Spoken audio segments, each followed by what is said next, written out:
This video is sponsored by Surfshark, the best VPN on the market. Surfshark is an app or browser extension that allows you to change your location to access websites in other countries and keep you safe from hackers. For example, we here in Ireland can access other countries' Netflix libraries, streaming services such as DAZN in Spain for those all-important Premier League games. Surfshark keeps you safe and private by protecting everything you do online. When your device connects to the internet, all that information is, in a way, blurred out. Surfshark is particularly useful for keeping you safe if you use public Wi-Fi, such as a college or a cafe. Surfshark allows you to use one subscription on unlimited devices, meaning that you can even share an account with friends and family. On top of this, Surfshark offers a 30-day money-back guarantee, so if you don't like it, you can even get your money back. Our sign-up offer gives you Surfshark VPN for just over €2 per month and up to 4 months free. Why not scan the QR code on screen or use the link in the description to take advantage of this offer. What is up, my friends? How are we? It is Thursday night, and as always, you're very welcome along. We have lots to discuss tonight. The lads had a bit of a day off. Slot and Soboslai were spotted down in London. We're going to ask, is that right, this close to the Merseyside derby? We're going to be talking about transfer gossip, of course, and the main topic of tonight is the Ornstein news that, according to his information, Liverpool are not even looking at XABI ALONSO as a possible managerial replacement for Slot. So tonight we thought we'd kick off the stream by asking, do you believe that news? I'll give it to you a little bit later on in the stream. But to kick us off, do you believe, David Ornstein, that Liverpool... And look, I shouldn't really say do you believe David Ornstein, because it's a little bit unfair on him. Do you believe the club's briefing to David Ornstein, that his information being that Liverpool are happy with Slot and aren't even glancing in the direction of XABI ALONSO? For me, at this moment in time, I'm as confused as everybody else. You know, I still have the information that I brought to you guys a few weeks ago. I have nothing to suggest that has changed, but the sheer volume of stuff suggesting the club are willing to keep Slot, it's disconcerting. So I thought, look, we talk about that as well tonight. We'll have a little bit on Senesi. Of course, we'll try and keep you up to date with what's going on in the Europa League ties as well. Aston Villa were 1-0 up, just missed a penalty before it came on. And Morgan Rogers missed that one. Well, I say missed, it was saved by the keeper. Palace are 1-0 up against Fiorentina as well. But look, with the Merseyside derby just coming up this weekend, it is a little bit unnerving to me that yet again there's time off for the lads. Now, I know they played on Tuesday, but it's getting a bit silly. It seems like they have more time off than they do actually training, so I wanted to get your thoughts on that as well. By the way, thank you for all joining me tonight. I missed you guys yesterday. I did. I had to give myself a bit of a break because, well, look, there was Champions League footy on that everybody wanted to watch as well, but it's just, you know, I can only come on and repeat the same stuff, and I hate disappointing people. And right now, I feel like that's what I'm doing, you know, coming in here to talk about another set of stories that suggest that the manager's going to stay. It doesn't make me happy. I'm sure it doesn't make you guys happy. And it's tough to look for any light at the end of the tunnel at the minute. The guy, how are we, bro? Maybe I'm overdoing it, but I don't like these players and manager got another day off. Look, it's a tough one, isn't it? Because, yeah, you play on Tuesday, you get a day or two off. But with the Merseyside derby coming up, with the fact we've only got 1 win in 5, it doesn't feel right, though, does it? You know, I get where you're coming from, and I'm sure the club would push the side of the players needing a bit of downtime as well. But it does feel a little bit like a slap in the face at this point where, again, what are they doing to put this right? What are they doing to make this better? And, you know, heading down to the Hill Dickinson on Sunday for a massive game, it's going to be a tough one. And if we're not up for it mentally, if we're not up for it physically, Everton are going to hand us our asses because they're going to certainly be up for it. So, yeah, I want to know what you guys think about that today. Do you happy enough the boys have another day off, or do you think we should be trying to steer this ship in the right direction? Ian, how are you? If Slot stays, I think I'm done watching Liverpool and watch other teams in other leagues. I support because I can't deal with this anymore. He needs to go. You're not the first, you won't be the last, and you can include me in that as well, Ian. I don't know where I'm at if he's here next season. I still can't quite get my head around it. It will be the first season that I can think of, Ian, if he's still in charge, that I go into the season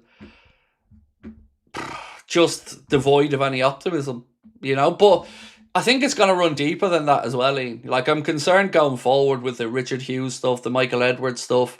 It's just a very frustrating time for us Reds at the minute. There's no getting away from it, and it just baffles me how we're feeling this way a year after winning the league already. It just feels like the rebuild was nowhere near what it should have been.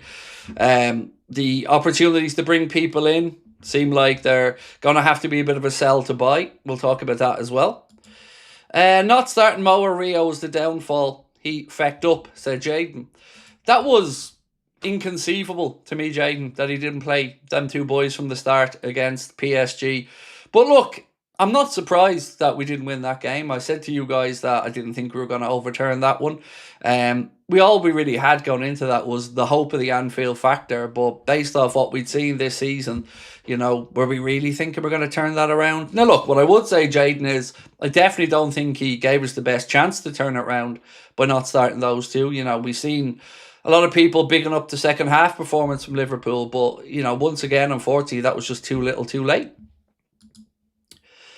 Manager stays and I'm having a season off watching, said Tipsy Dipsy.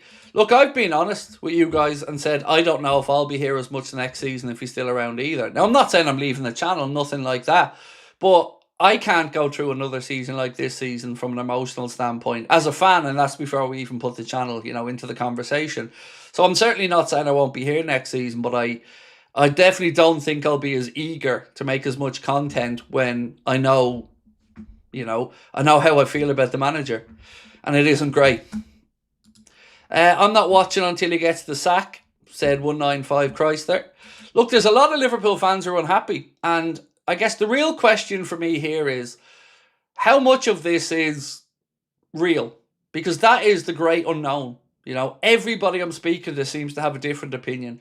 Some people just think common sense will dictate that he gets fired.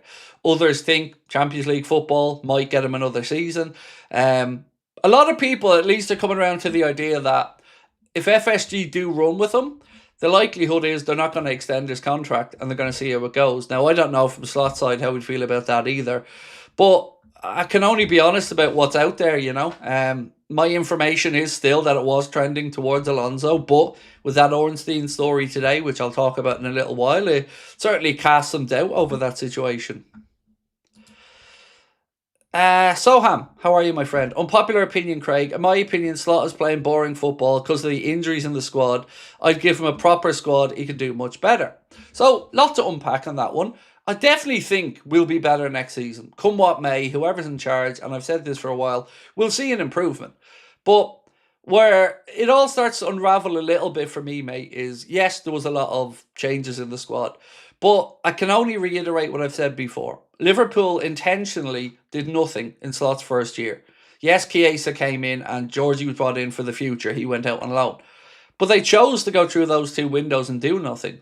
Then we've seen the amount of change that we did last season, and obviously it hasn't really gone the way we'd have hoped. Now, with regards to the injuries, I'm not qualified to discuss it, but others who are certainly think that the lack of high-intensity training is perhaps adding to this. Again, I'm not the guy to be discussing this. Simon Brundish and many others on X certainly worth a follow and a look with regards to the training methods and stuff like that. But look, I don't know on the injuries, giving Slot any credit for that, because, as in any, leeway for it. The reason I say that is, remember one of the things that we were praising him for was that ability to keep players available. And it feels a bit contradictory to say sometimes that the manager wants to work with a smaller squad of 16, 17 players that he feels like he can rely on. And then at the same time, not see them rotate them enough and see injuries come in.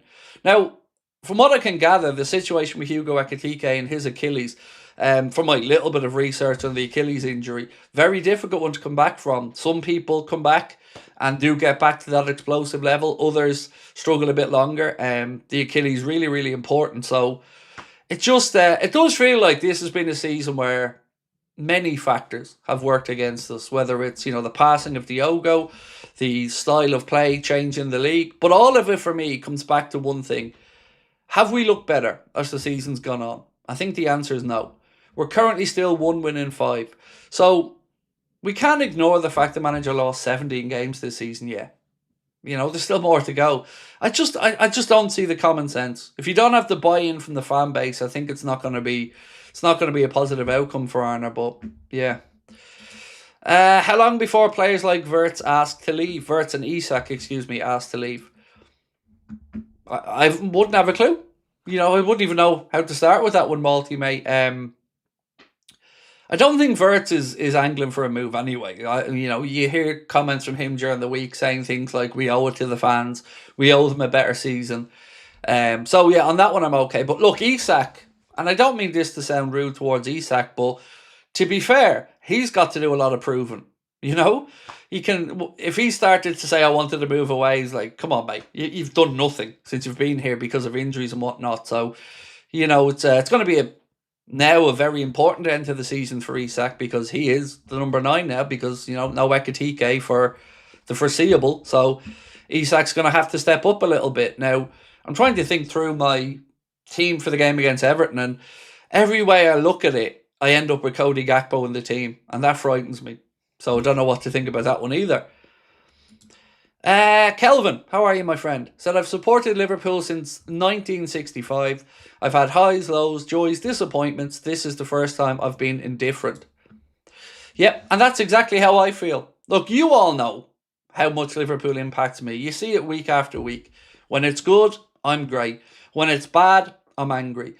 But you're the same as me. Indifferent is probably how I felt after that PSG defeat. I sort of expected it. I thought we'd have got a better result on the night, maybe a draw out of it, but I expected us to get knocked out. And it feels like no matter how many new lows get hit this season, it's just brushed off by the media and somehow excused or swept under the carpet with an excuse. There's a lot that has to be better, and the players are a big part of that as well. The recruitment needs to step up big time. And again, when you start to see the things about like sort of sell to buy again, stuff like that, it's very disconcerting. So for me now, my anger's gone past just the manager. I've got to be really blunt about it. It has. I'm angry at FSG. I'm angry at Hughes and Edwards. I'm angry about the uncertainty. And it feels like they're almost picking fights with fans as well. You've got the whole season ticket scenario where fans aren't happy about that.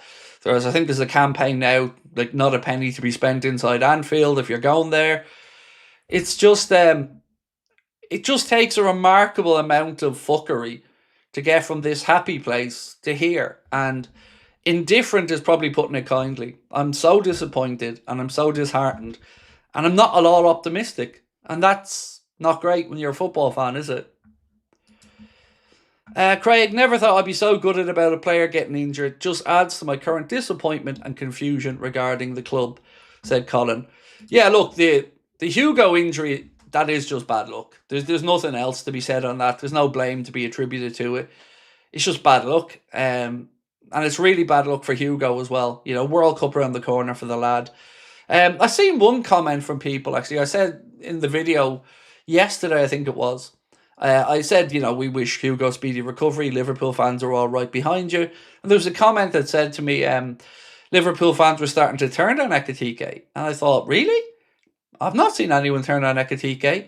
How could you turn on your highest scorer of the season and somebody who's come in and overperformed from our expectations? So I don't know where they were getting that one from, but sincerely, gutted for the lad. I'm really, really hope he can come back stronger. Right, so we do have a poll running. We asked, do you believe Ornstein is correct that Alonso's not on the club's radar? So I guess I should probably get to reading you out this information. So this is what David Ornstein said regarding the situation with the club and Alonso. He said this on the Athletic Q&A section. I'm not aware of Alonso being on Liverpool's agenda. People might not like to hear that, and if I'm proved wrong, you can all laugh at me. However, I can only relay the information I source and corroborate it at a particular time. Their intention is to continue with Slot. Obviously, if things completely unravel, we might have a different conversation. And even if a change was to be made, Slot is only contracted till 2027, and there doesn't appear to be any talks yet over an extension. I don't have any information to suggest Alonso would be in line to replace him. So that's where Mr. Ornstein's at. Now, the key lines in that, of course, are his information. And the club are going out of their way to continue to brief support of the manager. So I said it in my video yesterday, it's worth keeping an eye on who's putting this out there. It's worth knowing the players that are involved in this whole scenario. So Neil Jones is, I think, the club's assistant press secretary or something along those lines. Neil Jones used to work for Goal. Not sure if he used to work for the Echo, but him and a couple of others used to write critically about the club. Now they're inside the club, defending the club. So again, this is poacher turned gamekeeper kind of stuff. Tony Barrett, again, the one really out there. When you see the likes of Chris Williams and others say that the club run a Gestapo-esque kind of media outreach where they're, passively aggressively messaging journalists that write at negative, these are the guys that are doing it. And you don't see them, like I've said before. And the irony of it all is, to the best of my understanding, I think Tony Barrett is also the club's liaison officer for fans, which I think we know what fans that means, the liaison officer, because like I've said many times, the rest of us, they don't give a fuck about, and that's just the case. Last year, Slot kept saying he was happy with the team. It's good and didn't need changes when we only got Chiesa. That was, that is a lie. A lot of players are going. There's a lot of lies being told, Stargirl. A lot of them. Like this constant repainting of, we're in a transition season. Everybody knew this was a transition season. So that's going to be the second poll of the night, because I asked Connor in the podcast, and I hope you guys had a chance to watch the podcast, because it was probably the most unique episode we've done so far. It was just myself and Connor. Chris wasn't available this week. So we sat down, we talked about Liverpool, we talked about the future of our channel, we talked about whether we'd ever sell up. And it was just something that kind of happened naturally. Me and Connor have never had these conversations publicly. So I hope you guys enjoyed that one. It gave a bit of a different insight into it. And any feedback, of course, very welcome. Stevie Boy said all three should leave at the end of the summer. What good is it if they stay till the end of next season? Exactly. It's a really good point you've made, Stevie Boy. And that's partly my concern as well. We talk about sporting directors on here, and we discuss what the sporting director does, and we've talked about it plenty of times. But stability is key, because remember what we said about the sporting director. He or she is supposed to be there to set the footballing philosophy of the club, to make sure that the same type of football is being played all the way through up to the first team. Squad planning is also on their shoulders. So in theory, the sporting director should have more longevity than the coach. But we've had a real churn of sporting directors over the last 10 years. If you look back, not many of them stick around for too long. Why is that? It's fair obvious that if a manager doesn't work, the manager goes, fair enough. But the churn of sporting director is a really concerning one, because it doesn't give us any kind of continuity at the club. And it asks questions like, are FSG difficult to work with? Are they only thinking in 3-year cycles? I'm not really sure. But I know it's concerning to me, because it's more instability. It's new relationships having to be formed. Yeah, it's just more change at the club, and it's very difficult. Look, obviously I wanted to just take a second to pass on our condolences to Alex Manninger's family and former teammates as well. I'm not sure if you're aware of this, but he tragically died in a car accident, age 48, I believe, in Austria. So from all of us on the channel, and I'm sure from you guys as well, sending our heartfelt condolences to Alex Manninger's family, his loved ones, and his former teammates, and what's an incredibly tough time for them.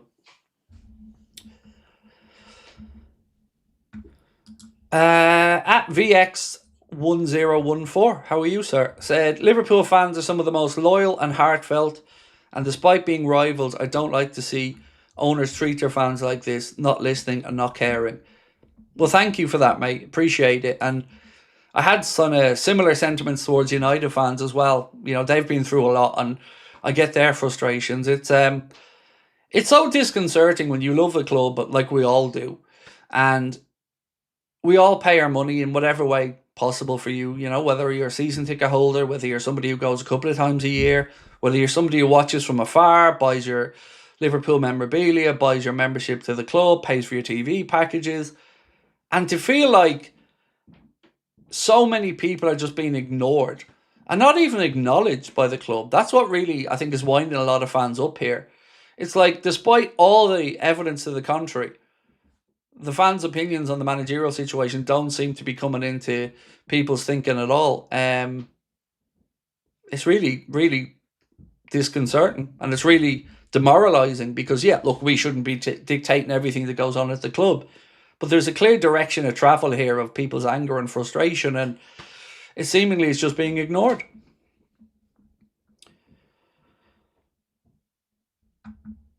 There seems to be an agreement between Slot, Hughes, and Edwards. No one to blame, said Zishan. Again, yes, you're right to an extent, mate. It is the three amigos. But if Hughes is going to fuck off in a year, which it looks like he's going to, and I don't know what's happening with Edwards because I don't really know what he's done to change course with not buying another club. FSG have clearly gone in a different direction there, so I don't know if he's feeling frustrated about his time back at the club. But right now, as fans, we've got uncertainty over the coach, uncertainty over the playing staff. We know Virgil is now going to be departing in a year's time. We'll talk about that in a while as well. And again, we just need a win. We just need a positive at this point. And one thing that, you know, it kind of makes me laugh and makes me angry at the same time is the sheer amount of times this season like, a big game has come up. Whether it's Man City in the FA Cup, Paris Saint-Germain in the Champions League. And every time that big game is built as a deciding factor and is built as something that Ornstein has to get a result in. And then when he doesn't, we move on to the next. And this week, I've already seen plenty of pieces saying you can't have a failing performance against Everton in the derby. I mean, the ship has sailed. You were beaten 4-0 over 2 legs by PSG. We were beaten 4-0 by Manchester City. We have 1 win in 5. We're in 5th place, and fair enough, but that's not good enough. And the most disconcerting thing of it all is, I don't know what Hughes, Edwards, FSG, or anybody is seeing that is giving them a real belief that this manager can turn it around. You know, the players, I don't believe they're bought into it. It just really feels like they're just doubling down on it, despite all the evidence to the contrary. And I don't know of much evidence to suggest that he is going to turn it around. Either, you know, obvious evidence on the pitch or data behind the scenes that shows he's been unlucky. Either Slot some type of sorcerer, who can go in there and confuse people with words and get them to buy into any bullshit. But whatever's happening, I don't see them looking at the evidence out there on the pitch to make their decisions. Jorge or George, I still don't know, dude. All these years, months later, I still don't know which way I'm supposed to pronounce your name. If we keep Slot, I'd replace the assistant manager and fitness coach. He's responsible for the tactics, but fitness issues deserve some blame too. So, excuse me, Ruben Peters was the guy that was lauded, and rightly so, with keeping players fit and available for the first team. At Feyenoord, they had I think plus 90% availability rate of first team players. And this season, yeah, it's all come back. Look, I have my own theory on this, and it isn't born out of any educational genius or anything, but the more I've thought about this, I think, and I've said it to you guys before, we won the league last year, and it felt like there was still some remnants of Klopp's level of fitness and work rate left. And then as the season is coming to this season, it feels like those fitness levels aren't there anymore. And again, this low intensity to non-existent training is catching up with us. So, you know, again, where's the evidence to the contrary? For these guys who are supposed to make decisions with removal of emotion, I'd love an explanation. You know, it'd be really nice to hear from Richard Hughes or Michael Edwards or somebody at the club about the direction of the club, the managerial situation, what to expect in the upcoming window. Because we're back to this managing of expectations again, and we're back to crying poor mouth again, and it's just also very tin pot, and again, driving fans away. Jin Kazam, how are you, mate? Said, I really hope that we can find some wingers because everybody I had a look for is wrapped up in long-term contracts. Toure might be the only one or not. So on that, thank you for bringing it up, by the way, mate, because I wanted to talk about the winger situation. We may have a bit of an issue, and not just us, but anybody looking to bring in the kid from Leipzig may have a bit of an issue here. So, 1 second. Let me read this out to you. Where is it? So, yeah, Jan Diamonde, Moby Hague posted this. Jan Diamonde's representation's legal issues may heavily impact summer transfer plans and club involvement until resolved. His ex-agency alleges a breach with Rock Nation, who are his new agency, and it could go to the Court of Arbitration for Sport. And if that's the case over his image rights and stuff, you could be looking at 6 to 9 months there.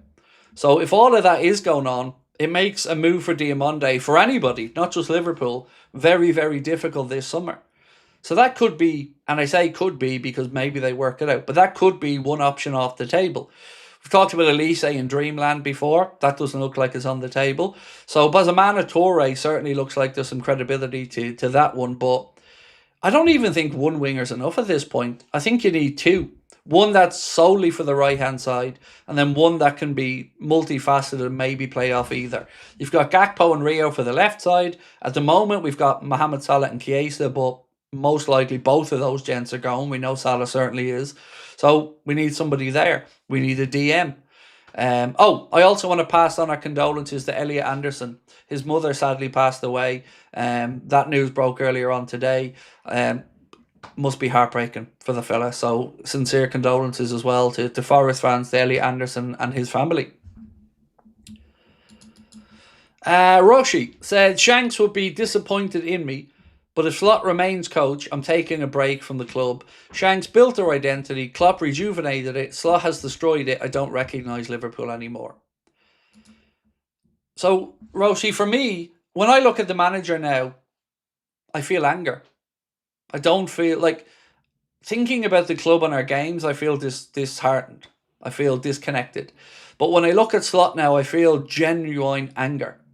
Because everything about him is winding me up these days. The tone, the excuse making, the style of football, the not acknowledging reality. And look, it's tiring.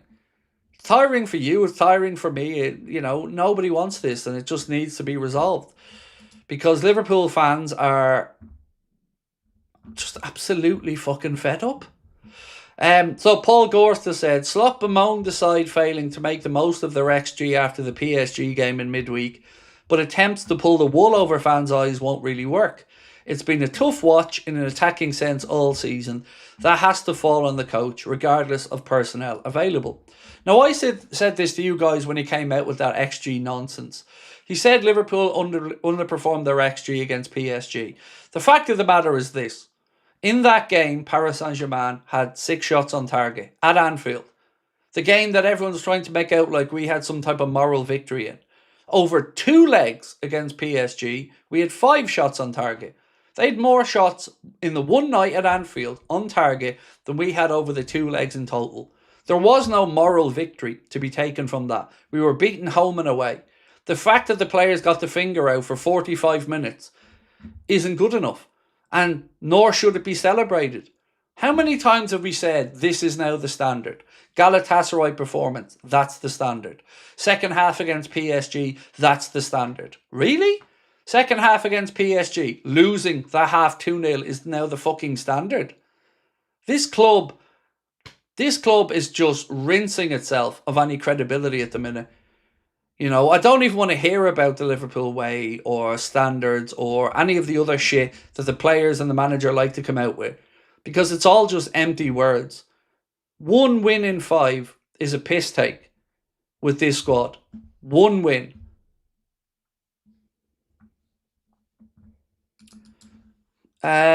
Marcus, I like the name, mate. So just want to say you're a legend from Bradford. Thank you, man. Do you know what? We had a great time. We went to Bradford Leeds before, and we were in Bradford City Centre at Nando's. And a great time. Really liked it. Bradford people were so nice as well, mate. So thank you. Appreciate you. Ornstein said Slot will stay even without Champions League. Yeah, I read out what he said, Oliver, earlier on. Now, I think it's important to also point out that he said the information that he's been given. So all of the journalists that are saying their information is the Slot staying, it's important to understand why. That's all coming from Tony Barrett, Neil Jones, and people who are trying to push this narrative out there that the belief system is still there in the manager. And it doesn't matter how many journalists they try to get on side, they can't get fans on side. And that's the most important thing here. Because fans are the ones that are going to be putting bums in seats. Fans are the ones that are going to be on social media having their say. And I know they like to belittle fans on social media and say like they aren't real fans or they're not the same as match-going fans. But in regards to the manager, it is. It is all the same. I don't know anyone that is happy. I know people that are willing to give him another start to the season. You know, there are a few of them. But nobody believes this is going to be turned around. It's more a case of people think he earned the right to have another crack at it. I'm not one of those people personally. I think all the goodwill has been used up for me.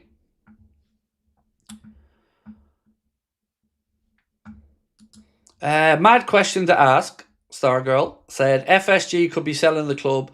World economy is crazy before it gets worse. They may sell now to make the most of their investment. I've been trying to get to the bottom of that exact question over the past week, and nobody can give me a definitive answer on it. You know, a lot of people think along the same lines that you've made up there, that now could be the right time to cash in. But I really, really don't know. What I would say is they need to get this club corrected and on the right course. And that includes some continuity in these positions like sporting director. You know, how many have we had? Julian Ward, Michael Edwards, Richard Hughes, George Schmadtke, and that's just off the top of my head over the past 4 or 5 years. That doesn't scream continuity.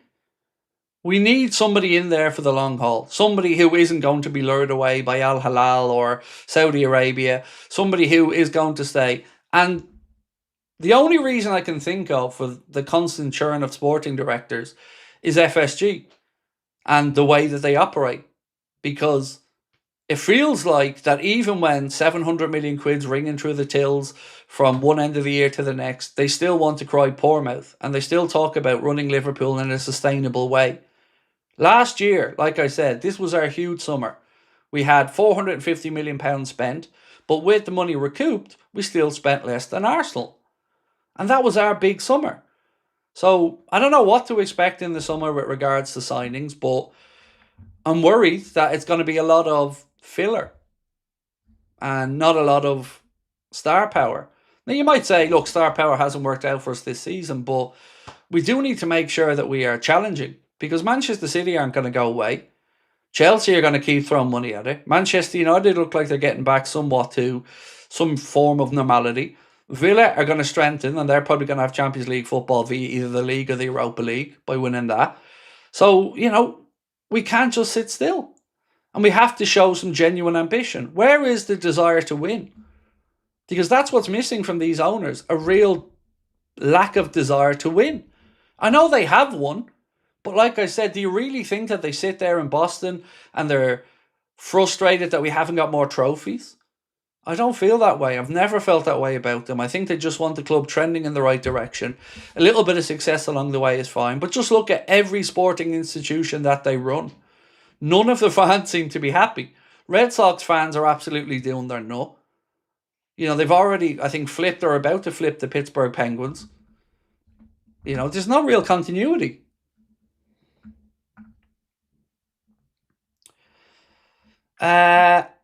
Nostro, we'll just call you Nostro because I can't figure out the rest of it. It's plain to see the players don't want to play for him. So why prolong it? If players don't want him, fans don't want him, sorry Arna, thanks for the title season, but it's time for you to do one. I would be of that mindset as well, mate. Exactly like you've said. Right, let's get this poll over anyway. So we're nearly heading towards 2,000 votes. So what we're asking for the first poll of the night, ladies and gents, is do you believe David Ornstein is correct that Xabi Alonso is not on the club's radar? That's the question that we have running.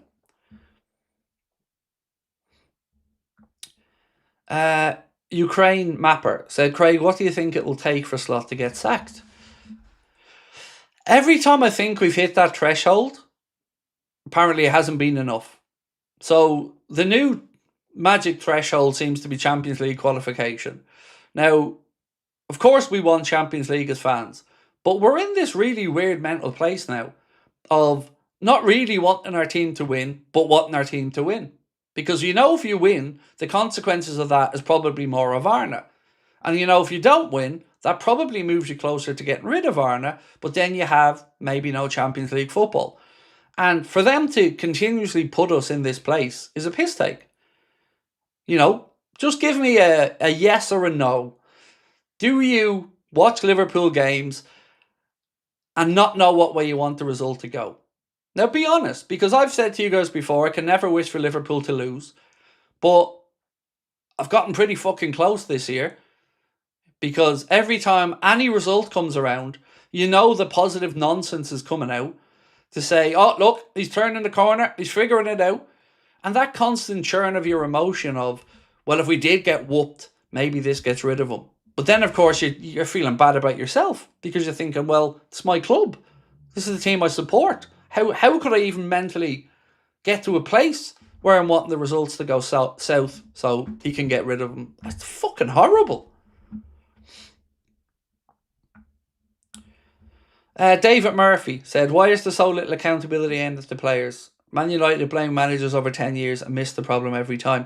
I don't think there is, David, to be honest. I just think normally in these scenarios, it is the manager first, and then you look at the playing squad. But who are we to hold accountable? That's another good question. I've said before, David, that I think the new crop of Liverpool players almost accept defeat too easily. And I feel like there's a lack of fight in there and a lack of steel. And I got in a bit of trouble the other day when I said this about Szoboszlai. Too much pouting, not enough action. Too much talking, not enough action. So yeah, mate, the players absolutely are a part of the problem.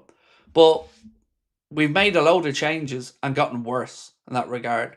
So recruitment is part of that process. Like you've said, maybe they've recruited the wrong players. Maybe look, last summer's approach seems such a weird one to me. Go out there and bring in 200 million quid worth of centre forwards. That seems odd in itself when we play with one. On top of that, then you've got Luis Diaz being sold. No replacement. We're told Rio Wengamoa, we didn't want that pathway blocked. Well, yeah, he's gotten very limited game time. Chiesa's gone through another season of 6 million quid, wages, do nothing. The whole thing just feels so scattergun. And then you look at Frimpong, and every single person with a brain cell knows that Frimpong's best in a wing-back role. We don't play that system. We knew Conor Bradley had some injury concerns. They give him a new deal, and now look, shock horror, he's injured. There's just so much frustration, so much stupidity, and again, lacking strength in the positions that most of us felt were top of the pile, which was defensive midfielder. This is now 2 years, minimum, probably 3. We're talking about this position nobody brought in. They tried to convince us all that Ryan Gravenberch was going to be the 6. He isn't the 6. He's never going to be a 6. He's not tough enough to be a 6. So, yeah, there's just lots of stupid little stuff. And it feels like winning the league last year is now being weaponized against us. That's how I feel about it. That victory is being weaponized against us because it's been used as a way to justify continued failings. James said, might sound crazy, but if not Alonso, what about Iriola? That's not at all crazy, James, but let me continue reading your comment. Despite his squad getting poached over the years, he's done a great job keeping Bournemouth consistent. So there was a piece the other day that suggested that Iriola would be top of Richard Hughes' situation. Sorry, folks, I just have to really quickly pay a bill that I just got a message on, so please bear with me for 1 second.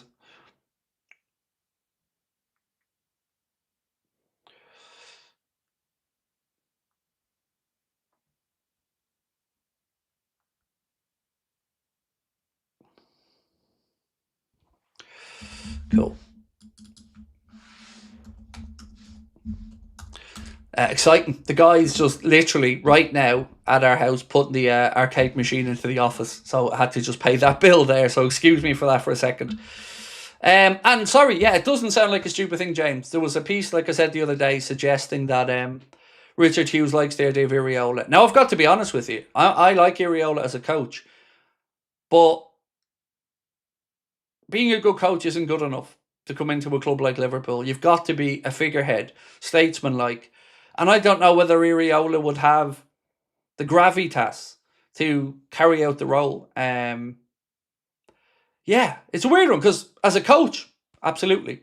But it is a bit more than just a coach, when you're at a club like Liverpool, Manchester United, like, big clubs. So I don't know how I'd feel if it was Iriola.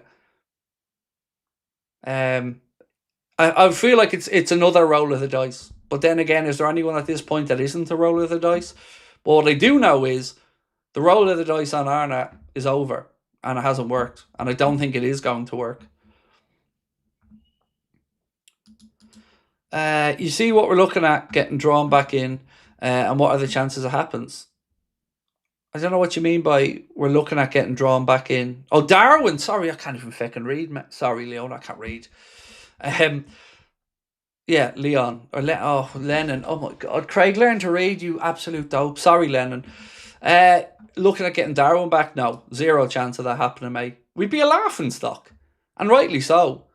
No. Look, whatever way we want to line this up, Lennon, he couldn't get into the team at Al Hilal. So how am I, as a Liverpool fan, supposed to believe that a player who can't make it into the Al Hilal matchday squad is going to be good enough to come back to Liverpool? So yeah, on that one, I'd have to say I really don't believe anything that would link us with Darwin. And my apologies, Lennon, I'm messing up the name, mate. My head's all over the place at the minute. I ended up looking at our under-21 for wingers and forwards. Wright and Figueroa, maybe for backups for no Ekitike. Do you think, though, in all honesty, that that Arna's going to give these guys a chance? Because we haven't really seen him blood through many youngsters, have we? Rio's kind of almost been forced on him by the club by not bringing in a winger. And the fact that, we haven't got anybody in wide areas. So that's almost been forced on him. But after that, he's not really one for bringing through youth, is he? But there are good players coming through, granted. And some good young wingers as well. But again, we need players to make a difference for the here and now. Oh, okay. Now I remember the poll question. So, 65% of you guys say no, you don't believe that Ornstein's correct about Alonso. But I want to ask you something else. Bear with me.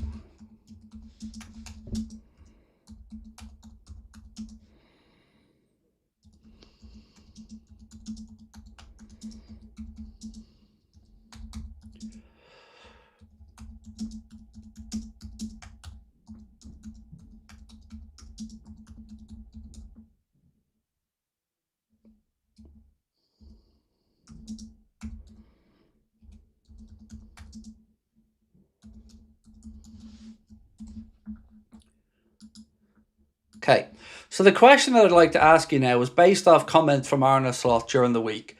So the new narrative that's been pushed by Slot, by the club and by some journalists is that everybody was aware that this was a transition season. Now, do any of you guys or girls out there remember being told that last summer? That this was obviously going to be a transitional season and that the expectations weren't to be out there to win trophies? Because that certainly isn't my remembering of it. Nor is it Connor's, nor is it what I remember discussing last season with regards to what we were hoping to achieve, what the aims were. Words like dominance, were thrown around. So why is it now that no pushback on this from our esteemed friends in the media about this always being pitched as a transitional season? The reason it's been pushed as a transitional season now is because Slot shit the bed. And the recruitment looks like it's all over the place. So I can't remember one single time last summer where the word transition was mentioned. This was supposed to be us doubling down on success to go to try and defend the league title that we have made such a poor attempt at doing. And anything to try and convince fans otherwise, I think, is just foolish. But I wanted to ask the question because, it's easy sometimes to think you're right and you're wrong. So I wanted to see if you guys have a similar memory to me of what we were told last summer the plan was going to be, what the aims were going to be for this season and moving forward. Tanya said, I totally agree with everything that you're saying tonight. It's it's such a hard week, Tanya, because, like I said, I feel like we're getting two fingers stuck it up as fans by the club, and it's really disconcerting to see such hard work being put in to make people accept failure. What about Rio going on loan and keeping Gakpo? Also, why are they backing Arna? This is a clown show. We are laughable. So what I don't understand, Itachi, is, let's say that they do keep Arna for the summer and he is involved in the recruitment. What happens when it fucks up again and it doesn't work? They then have backed a manager who allowed him to shape a team that don't want to play for him, and fans don't want to watch it. Fans can't get behind it. It just feels like self-sabotage again. And I really don't get it. Every time we win a league title, FSG go out there and shit the bed. We have had two really poor defences of league titles. This one being inexcusable. Out on Areola, ask Spurs fans and Thomas Frank. I don't know. Look, whoever decided to appoint Thomas Frank to Spurs was stupid. Because if there's one thing you knew about Thomas Frank, it's that yes, his teams are tough to beat. Yes, his teams are well coached. But they don't play free-flowing attacking football. And that's what Spurs fans want. So that was always doomed to fail. And it isn't because Thomas Frank isn't a good coach. He's a good coach. But he's a good coach in a specific way. And I'll never understand who made that decision at Spurs to go after him. It just feels madness.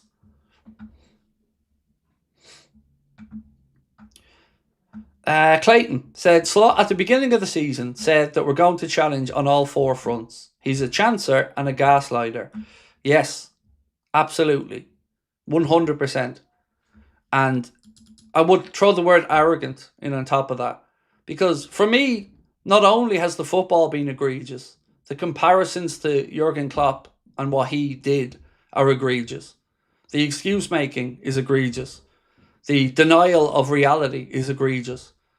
This belief he has a footballing philosophy is bullshit. He has none. If you have a footballing philosophy, you don't suddenly go and play with a back five in Paris that you haven't done before. Nor do you go and change up and play with two strikers and a 10 who haven't played together at home. Both of those two legs, the biggest games of the season, Arne Slot fucked up. You don't even have to listen to me about it. Listen to Julien Laurent or listen to other football journalists who actually aren't in the pocket of the club. Julien Laurent said it was an embarrassment of a decision. That he let the fans down, he let the club down, and he let the players down with that team selection. A man with no name, said, I hate to say it, but Slot is saying hope not. I can't really push back, mate, you know. Like I said, that's the line from the club. And that's the line they're continuously pushing, despite evidence to the contrary. And like I said, these people are fucking hypocrites. Because the people who are trying to tell us that the manager's good enough were writing articles slating Brendan Rodgers and wanting him out for less of a failure. The whole club is snide. Let me just be really clear about that. It's fucking snide towards its own fans and towards people covering the club. And this season's really shown that up. And what's been one saving grace for me in the whole season has been that Liverpool fans are not willing to have the wool pulled over their eyes. And they're starting to challenge and push back. And they're starting to question what's been written. They're starting to question what they're being told. Because they're not idiots.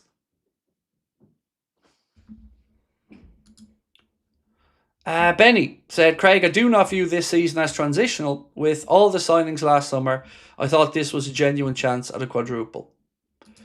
So, I go back to last summer and I look at the players who left and the players who came in. And outside of Luis Diaz, I don't know of one of those players that left that Liverpool fans, myself included, were really unhappy about. Obviously disappointed for the Harvey Elliott situation, but we understood it because Harvey wanted more game time. Unfortunately, that hasn't worked out. Disappointed with the Caoimhin Kelleher situation. Still, a lot of people, myself included, don't understand why he wasn't given some assurances about more game time. And then You know, outside of that, Darwin, everybody said he had to go. Diogo was obviously beyond anybody's control. Diaz was a money thing. Liverpool didn't want to pay him what he wanted, and look how that's worked out for us. So I don't really remember us being unhappy with the players that went. Now we talk about the players that come in. Again, remember, Wirtz, Isak, Ekitike, Frimpong, Kirkes. They came in and we got worse.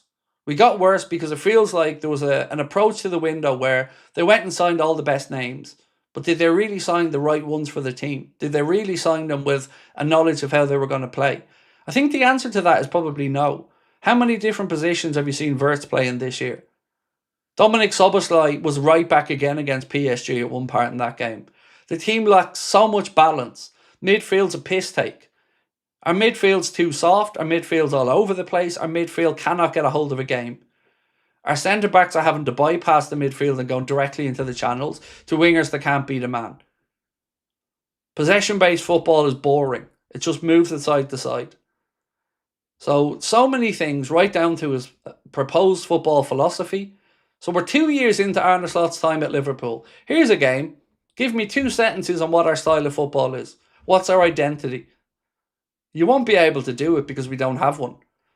And why is that? It isn't because of the churn of players.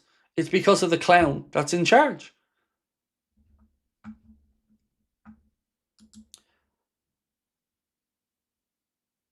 I don't think the club not signing Slot in a new contract means he's not here next season. He has a contract, and them it's efficient to try him again next season if needs be, then letting him go and save millions in compensation. It's not that simple though. So let me just approach this a different way. So let's say he comes in next season and we fail again and we go out early Champions League. Let's say we go out last 16. How much is that lost in revenue? Very simple way. Could have sold Chiesa, that would have gave you the money to fire Slot. So, you know, what's a league position, the difference between first and fifth in prize money in the Premier League? So, yes, there would be an expenditure getting rid of him, but you got to look at what's best for the club. And weighing up the numbers doesn't really scream we want success. Doesn't really scream like we're leaving no stone unturned to win a trophy. And if that's the situation we're in, where again we're talking about having to save 6 or 7 million quid, then FSG have really shit the bed. It's because the board doesn't care about us. They don't feel the same as we do. They only want Champions League money every season. That way being fifth would be a great season for them. The simplest way I can put it, Itachi, is if English clubs hasn't fared so well in the Champions League and the European competitions this season, they wouldn't have the 5th place. So why are we as fans logically supposed to believe that 5th place with no extra spot given is a sackable offence, but 5th place when the extra spot in the Champions League suddenly means he's good enough? That tells you everything you need to know. They don't want to win the league. That's not the aim. The aim is to, as you've said, get Champions League football.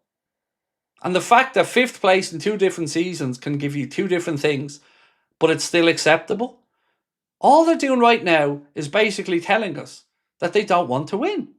And I know that seems a little bit sensationalist, but look at their history. Look at other owners who actually want to win. Right, let's use January as a good example. January comes around, Manchester City aren't doing what they want to do. So what happens? They go out there, they sign Mark Gay and Antoine Semenyo. They win a League Cup, they're in the semi-final of the FA Cup, and they're pretty much neck and neck at this point to Arsenal for the league title. Now, I don't know what would have happened if we signed Mark Gay, but what I do know is by not going out there and delivering players when they were needed, they did not give us the best chance of success. By not going out there in Slot's first year and making any signings, they didn't give us the best chance of success, but yeah, come hell or high water, we actually found a way to win the league. And now, the failure's there in front of them and they're not acknowledging it. It's fucking madness. I don't believe any briefings from the club. Won't be surprised if they already have verbal agreement with XABI. FSG are not that stupid. Mind games. But the mind games thing, it's counterproductive, isn't it? Because all you're doing right now is angering and alienating a fan base. And how many posts have you seen on social media from fans now saying, don't spend a penny inside the ground? You know, don't buy any more merchandise. How many of your friends have turned around to you and said, I'm not buying another Liverpool shirt or another Liverpool anything until Slot's gone?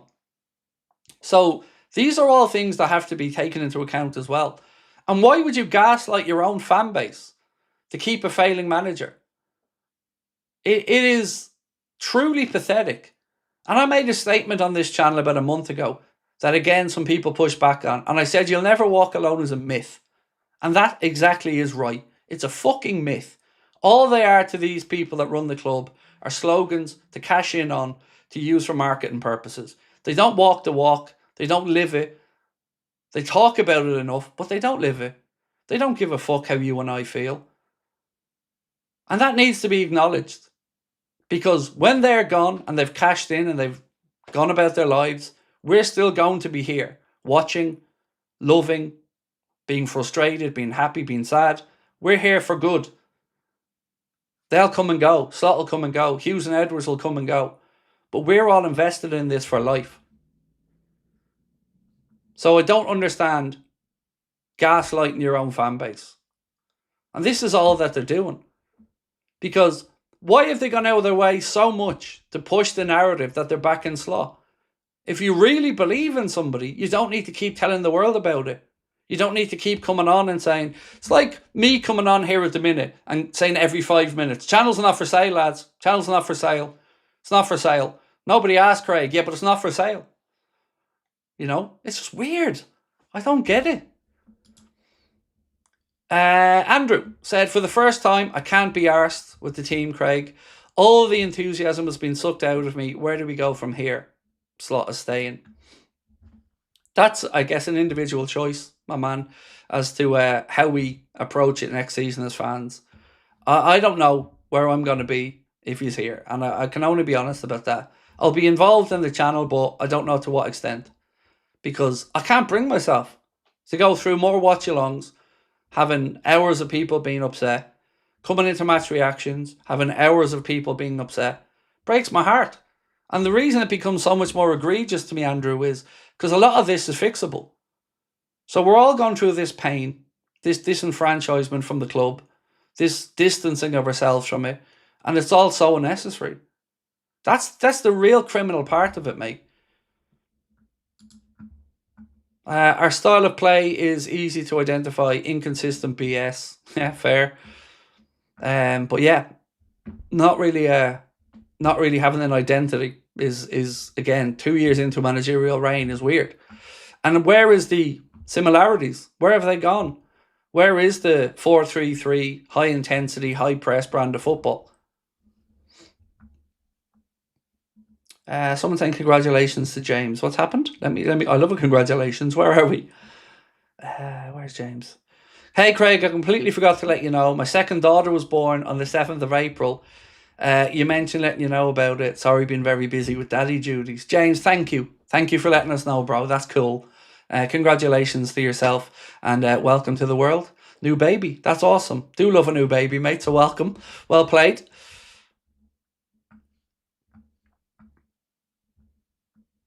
Itachi said, if Arna sits on the bench for the first game next season, I'm not here for that watch along. It's not because of you, Craig. No, I get it, mate. I get it. I don't know if I'll be here for that first watch along either. You know, if he's here next season, the odds are that I'm having to find another part-time host to come in and do some of the games. Because I don't want to feel like I felt this year again. You know, seeing so many people hurting on top of my own frustration, it's not right. And it's not because we're not winning. You know, I'm not that petty. You're not that petty. That's not what this is about. This is about feeling like you're part of something that's going in the right direction. Like everybody is pulling in the same direction. Now, maybe we've been somewhat spoiled by Jurgen Klopp and those 9 years that we had with him. But that holy trinity, that is the one thing that I truly feel isn't marketing bullshit. You know, the you'll never walk alone aspect or the this means more stuff, that's pick and choose stuff from the club. But honestly, that holy trinity between you, the fans, the head coach or the manager, and the players, that's gospel. And if those three things aren't healthy, this football club doesn't function properly. And it doesn't matter how much you try to gloss over it, how much you try to brief to the contrary, the evidence is there. You don't see Liverpool fans acting this way very often. It's because they're heartbroken, they're frustrated, and they're feeling like they're not being listened to.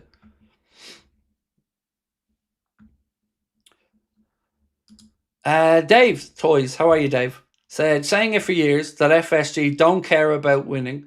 They want steady turnover, deep cup runs, Champions League, a win is a bonus. How about Henry for manager? No, thank you to Thierry Henry for manager. And that is purely from my Irish handball cheating bastard side. I can't forgive that one still. So, yeah, look, I've said this for years as well, Dave's Toys. I don't think they want to win. I don't think it keeps them up at night. I don't think that's what drives them. I think they'll cash in on it when we win. And I think they'll sell stuff when we win. But I don't think John's sitting over there in Boston right now worried about whether Liverpool win the Champions League next year or not. I really don't. As long as that money's coming in, as long as Anfield's full, and as long as those merch drops from Adidas are getting good numbers, he'll be fine. And maybe it isn't fair of us to expect them to love it in the same way we do. But who said life has to be fair all the time? This ownership group have done some good stuff. Absolutely. But nobody I know thinks they really give a fuck. They don't. Even the people who are season ticket holders, the people who get to go every game, you got their message to the owners. You can stick your prices up your arse. That was their message. So, yeah, they're very unnecessarily naive, or else just cold-hearted and don't give a shit. Luke, how are you, my man? Said Luke Johnson, thank you, Luke. Said, this might be an unpopular opinion, but I believe our players weren't pressing anywhere near enough against PSG. No tackles flying in. I remember the Barca game, they couldn't breathe when they were in possession. So I agree, Luke, because they haven't got the stomach for the fight. Let's be honest about it. They haven't. They know how to pout. They know how to wave their arms around. But those players, like that gentleman mentioned earlier on, they should be ashamed of themselves. An absolute fucking farce this season. 17 games lost is a farce. They should be ashamed of themselves. But they're still all multimillionaires. They still go around. They'll move on. Like I said, even though we love them when they're here, they'll be gone in the future. And you and I will be left. You and I and all the other Liverpool fans. So yeah, they need to get the finger out. Because allowing that 4-0 drubbing by Manchester City, allowing to be beaten by PSG home and away, is a disgrace. And they didn't show enough fight. And they didn't show enough energy until it was too late. I'd rather lose with XABI fighting than winning 2-1 with luck by Arna. So many times this year I've wondered about those first 5-6 games and what if they hadn't gone the way they had. Because if they had gone in a different direction or those 90th minute goals hadn't come along, we could be 10th, 12th now. And that's not an exaggeration. Again, let's remember where we're at here. 1 win in 5. 17 losses in one campaign. Something like 22 losses in a calendar year. It's crazy. It's just crazy that this is being accepted. So let's talk transfers for a little bit. Let's get away from the manager for a second and let's talk some of the news. So Alisson Becker. James Pearce said this, and this sums up James Pearce in one fucking paragraph, right? James Pearce writes, Alisson is likely to remain as Liverpool's number one for one final season. Don't get excited yet. Here comes the but. Unless his head is turned by an offer from elsewhere. Well, thanks for that, James. That's incredible insight. So, just to get you right, James, he might stay unless somebody turns his head and he wants to go elsewhere. So, basically, you haven't got a fucking clue. But then again, we know goalkeeping isn't your strong point, James. We know how you've gotten on with goalkeepers over the years. But what we can't deny is that there is a lot of noise in Italy suggesting he's going to go to Juventus. Now, I don't know if it's true or not. I haven't got a clue. But that in itself is a word salad. Alisson's likely to remain Liverpool's number one for one final season unless his head is turned. That's brilliant. That's like me saying, my wife's bound to be here for another year of marriage unless Batista comes knocking on the front door to whisk her off her feet, knock me unconscious and take her away. I mean, I'd love to get a job writing for The Athletic, honestly, because it's money for old rope. Just throw in any old shite and it'll be grand. Also, James Pearce, some of Mamardashvili's shot stopping has been impressive, but he's nervy with the ball at his feet. And his awkward distribution has at times put the team under pressure. At 25, he's still relatively young in goalkeeping terms, but the jury is still out. Now, again, excuse my stupidity, but did any of us, including the recruitment team, expect Georgi Mamardashvili to be Alisson Becker with the ball at his feet? Because a cursory glance at his seasons before he came here would have told you that ain't his thing, that ain't his strength. So why are we asking a goalkeeper to be something that he never was?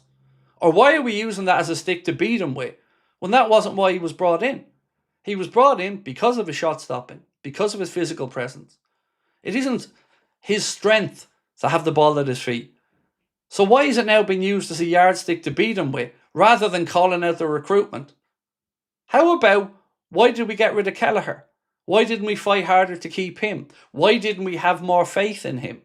If you want a goalkeeper to play with the ball at his feet. But again, we're slating people for things that they were never good at. If you wanted a keeper to play out from the back, then bring in a keeper who can do that. But Georgie ain't that keeper. And it's unfair to expect it of him when it was never part of his assets.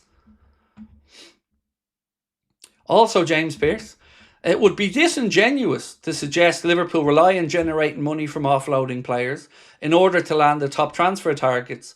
It's not sell to buy. Here we go. Here's the but. But internally, the Anfield hierarchy talks about buying well and selling well to buy again. So it would be disingenuous to suggest Liverpool rely on generating money from offloading players, but internally Liverpool are talking about generating money by offloading players.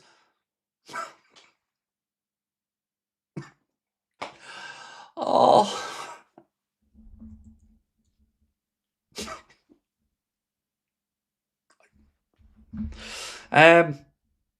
So, Ben Jacobs and Alex Crook said, Richard Hughes won't leave Liverpool this summer and will lead a continued revamp with 3-4 senior players set to arrive. Al Hilal interest is genuine, but FSG want Hughes to stay for that 1 year before he fucks off again, and we all have to start this process all over again. Sources indicate Richard Hughes remains invested in rebuilding Liverpool, which was always planned to take several windows following the departure of Jurgen Klopp. It was always planned, lads. I don't know what you are all talking about. This was part of the plan, master plan. We all knew that this was a transitional season. Sure, they put billboards up around the city and all. Liverpool are in transition. Although I don't know why you went from lower to higher. Liverpool are in transition. You all remember it. They were everywhere. Couldn't move in Liverpool 1 for the billboards. This means more and also ... Don't forget, lads, we're in transition. Liverpool's significant transfer activity has been done at a net spend of around £150 million across 4 windows, and there remains a firm belief last summer's business will pay off as the squad builds chemistry. Liverpool are in for a busy summer with an acceptance a further 3 or 4 first-team players are needed, including at least 1 winger. Mo Salah's departure, coupled with Luis Diaz's sale, makes this area a top priority. Now, let's talk about this logically. We need to bring in players because we haven't got a deep enough squad. Bye-bye Salah, bye-bye Robbo. Now we're talking about 3 to 4 first-team players coming in. Don't want Elliott to come back. We'll move on to that in a minute. That's not me, that's the club. We'll move on to that in a minute. So, we already have gaping holes in the squad. A manager cry arson that we sold 7 or 8 players last summer to bring in 5 or 6. And now 3 to 4 players is supposed to be enough when we're losing 2 straight off the bat. That doesn't make any fucking sense. 2 wingers, a defensive midfielder, a centre-back, a left-back and a right-back. But no, don't you worry, folks. We don't need to worry about left-back because Costas, the guy we already decided wasn't good enough, is coming back for that 1 year before he walks out the door on a free. But this means more.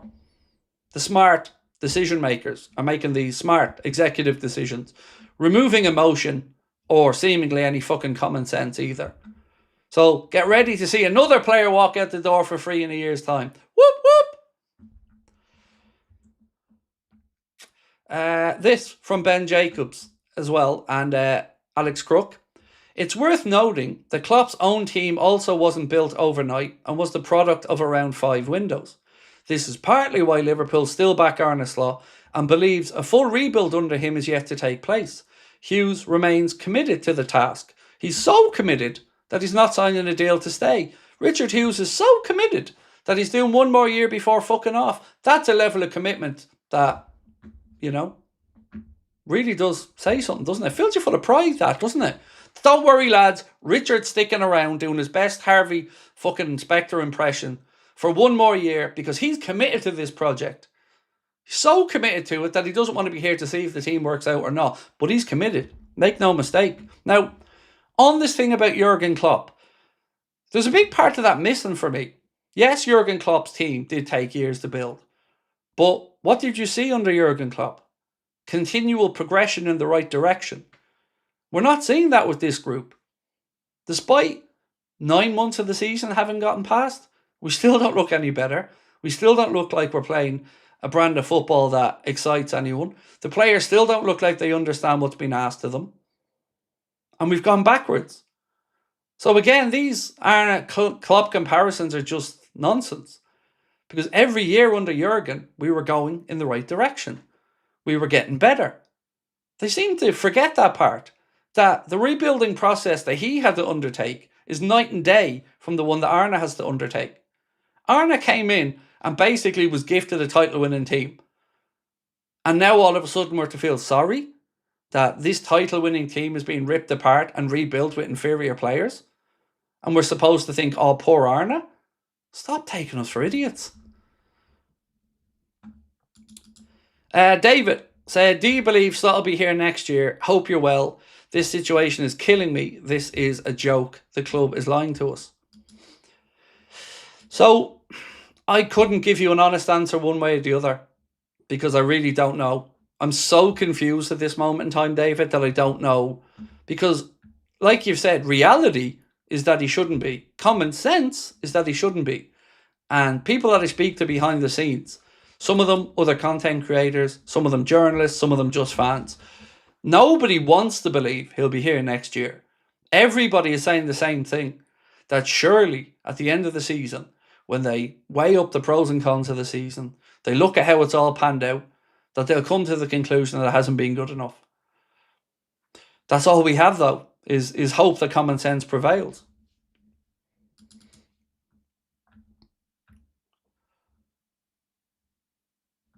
Right, let's have a look at this. So what's Ben saying? Bence has said, one of Liverpool's top targets to strengthen at right back this summer is Benfica's Daniel Banjakai. The 18-year-old has only made 2 senior appearances for the first team, but has caught the eye in these games and caught the eye at the Under-17 World Cup. What's this one? Jarell Kwanzaa, speaking about his footballing life, said, I've really loved it, to be honest. It's been refreshing for me. I've started loving football again. That jumped off the page to me when I seen it earlier on. So Jarell Kwanzaa, who was thrown under the bus by Arne, match 1, now is loving football again. Again being the key word in that sentence, which means what? He wasn't really loving it at Liverpool under Arne. But he's loving football again now. And again, this apparently escapes the club's notice. Mohamed Salah leaving because he doesn't get on with or believe in the manager escapes the club notice. Alisson Becker looking disinterested, like he doesn't want to follow Arne's instructions, escaping the club's notice. Being able to play week in, week out against some of the best teams in the world, showing what I'm capable of, what I can give to this team and to the fans as well. I've really enjoyed it so far, but it's not over yet. We've got an important month ahead of us. It's never easy moving to a different country. I think coming from the pressure of being at Liverpool, it's not easy to come away from such a big club and try to rebuild your own career off the back of it being at one place for 17 years. It's never easy, but I'm happy it's going well so far. So good to hear that he's happy. You know, we could have done with another centre-back option this season. And what really gets me about the Kwanzaa situation is I'm all for holding people to account. You hear me banging on about it here enough. But he held Kwanzaa to account, got rid of him, and has then allowed others to fail week after week with no accountability. It's weird.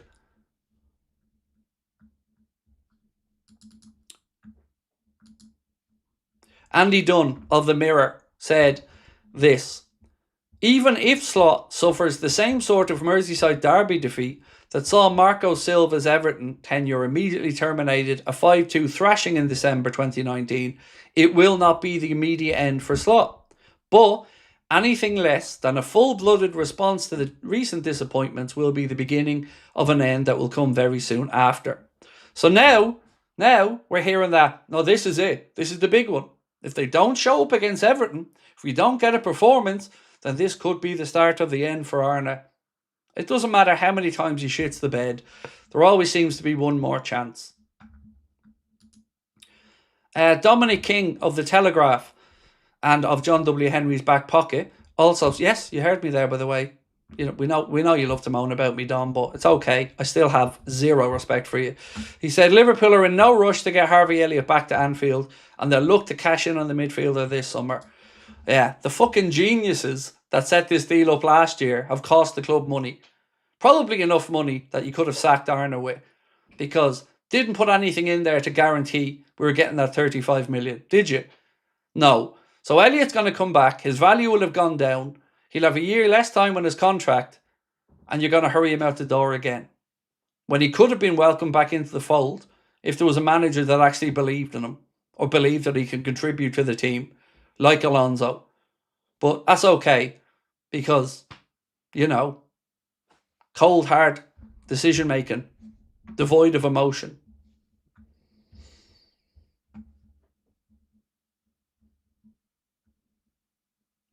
Eddie, how are you, Eddie? Said, I'm 55. I've been in some bad times at the club, but if he stays, I'll find a new passion to follow. I'll walk away from my beloved Liverpool. I'll never be buying any merchandise again until he's gone.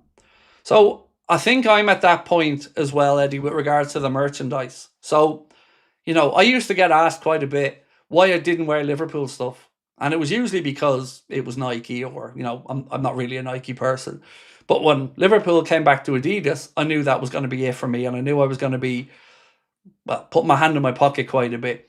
And I've probably bought, between myself, my wife, my son,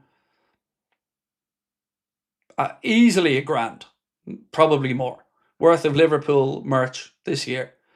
But I'm like Eddie, not a fucking penny will I be spending on stuff for next year if Slot's here. Not a penny. Nor will I be buying stuff to give away either, like we do on the channel occasionally. Yeah, won't be getting one more cent out of me until we see some actual desire from this club to win.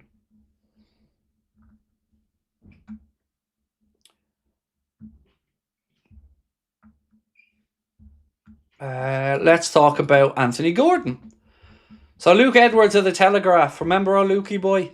Luke said, Anthony Gordon was keen on joining Liverpool 2 years ago and would still be open to the move as a boyhood fan. With Hugo Ekitike's long-term injury, Liverpool could revisit their interest, with Gordon's versatility across the front line seen as a major plus. Don't worry though, David Ornstein and Anthony Gordon. From what I hear, a move to Liverpool is not on the agenda, even after the Ekitike injury. Thanks for that, David. Any chance of some actual information from a positive sense, David? Like who we are looking at? Or, you know, I'm still waiting for the club to be sold that David mentioned. Nobody else mentioned it. But, you know, David Ornstein said that FSG put the club up for sale. Still not seeing anything to corroborate that. But, you know, apparently that's fine. He's on the in crowd, so he can just get away with saying any old shite. Doesn't come to fruition, but okay. I'm sorry. I'm sorry, folks. I know I've come on tonight and I'm a bit sarcastic and but it's all I have left. Because I'm sick of the journalists. I'm sick of the briefings. I'm sick of the manipulation. I'm sick of all of it. I just want to get back to enjoying football, feeling optimistic, and looking forward to chatting with you guys about what we have to look forward to. But we don't really have much to look forward to at the minute, do we? Except more pain and more frustration and more nonsense from Slot and press conference and more questionable tactics. Ben Jacobs, via the United Stand, said Liverpool have discussed Marcos Senesi, but nothing formal yet. Keith Downey of Sky Sports said Anthony Gordon has not told Newcastle he wants to leave, but there is an expectation from the club that the forward will be keen on a move away from the club this summer. Sky Sports News can exclusively reveal that Bayern Munich have been tracking Gordon since the turn of the year. How can they exclusively reveal something that we've been talking about for a week and we didn't exclusively reveal it either? Everybody knows that they've been interested. Sure, it's been in the news. Maybe, to be fair, maybe Sky Sports Germany can get some credit for it, but, you know, there has been talk of them being interested in Anthony Gordon. By the way, as a backup to Luis Diaz. So Bayern Munich can move like that. Have Elise, Gnabry, Kane, Diaz, and now want Gordon as a backup. But yeah, Tin Pot FC with no money have to go scraping around in the bargain basement again or sell to buy. Thanks, John. Thanks, Tom. Thanks, Mike. Here's a bit of good news from David Ornstein. There doesn't yet appear to be any talks over a contract extension from Arne Slot, which is, I guess, good news. But again, doesn't exactly scream that we believe in you, does it? Because there was talk of it at the end of last season into the start of this season. There was definitely articles suggesting that talks over a new deal had started. But, you know, obviously those have been curtailed because of the failures on the pitch. Itachi said, Luke Edwards, I miss those days. They were fun. I last summer was a great laugh for me. It was like the most banter I've had back and forth with people for years. It was great. He should have been sacked after the Forest game. I'm really angry. This isn't good enough, said David Sultana. So the poll that we have open at the minute is, do you believe that we were all told this was a transition season last summer? So 20% of people have voted yes to that. Respectfully, could anybody who did vote yes to it that isn't on a wind-up as an opposition fan explain their recollection of this to me, because I'm open to being educated on it, but I'd love to know when you remember that conversation or when you remember that narrative, because I'm not of that memory myself. So I'd love to know. I'd love to know how we're all seeing this so differently. Christina said Mo tried to warn everyone that was to come, and people said he was just throwing the dummy out of his pram. He loves Liverpool more than Slot. Edwards and Hughes ever will. Mo was right. Nobody listened. It does feel like he was right. And we did ask at the time, Christine, and of course we didn't know, but I remember plenty of you guys asking as well. You know, we did say, was he speaking on behalf of the squad there, or was that just about Mohamed Salah? And these bastards have denied us that one last year of Salah, because, you know, clearly Salah doesn't think with Slot he's going to be able to play freely. Again, that's frustrating, because I truly believed when he signed that deal that we were going to see him play for the 2 years and maybe break some more records. And to see Slot kept after all the failures and to be held above Salah in that regard just feels wrong. Paul Gorst said, what I think will happen and what I believe should happen aren't necessarily the same thing. However, If Arne Slot secures Champions League football, then I suspect owners, Fenway Sports Group, will be minded to give the head coach the third and final season of his current contract to put right what has clearly gone wrong this season. I don't understand the logic there, because he hasn't been able to put it right all year. That cannot be just ignored. He hasn't been able to right this ship or get the lads playing properly this season, all season. What are we now, 50 odd games into the campaign? And we still look as disjointed as we did at the start of the season.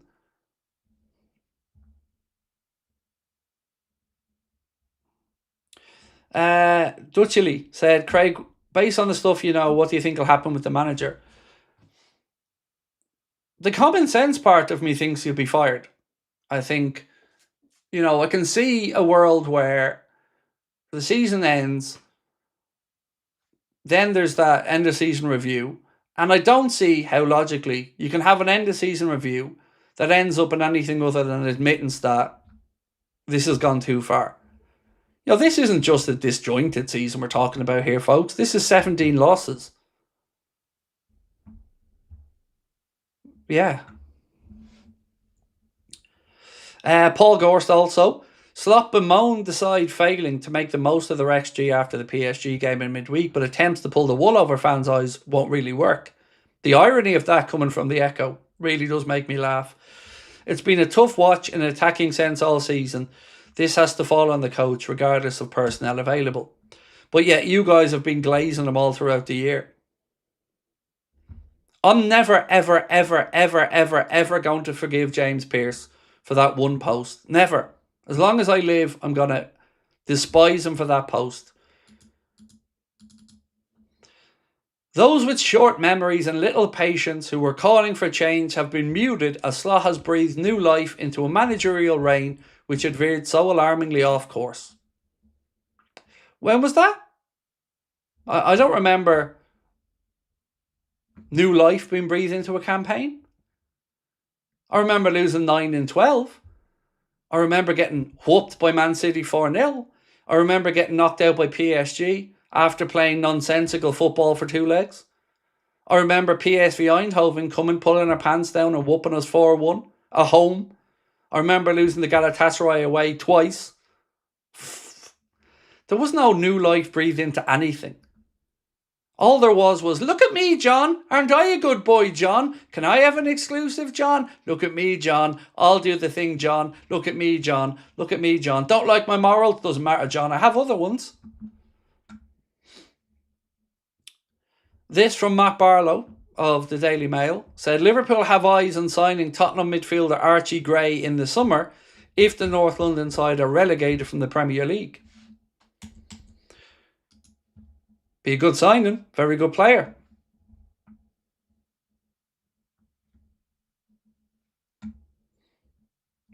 Right, let's get back into the comments. We're losing good players because of Slot, said David. If the other teams around us weren't so inconsistent in the league, we could be 8th or 9th. Exactly. And you're right about that. It isn't because of anything Arne has done to make us better that this has ended up with us still being in 5th.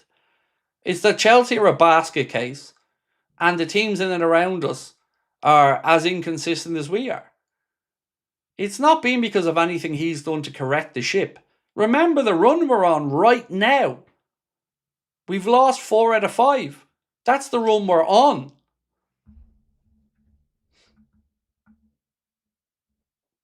Palace through, Forest through. Well done to all of them.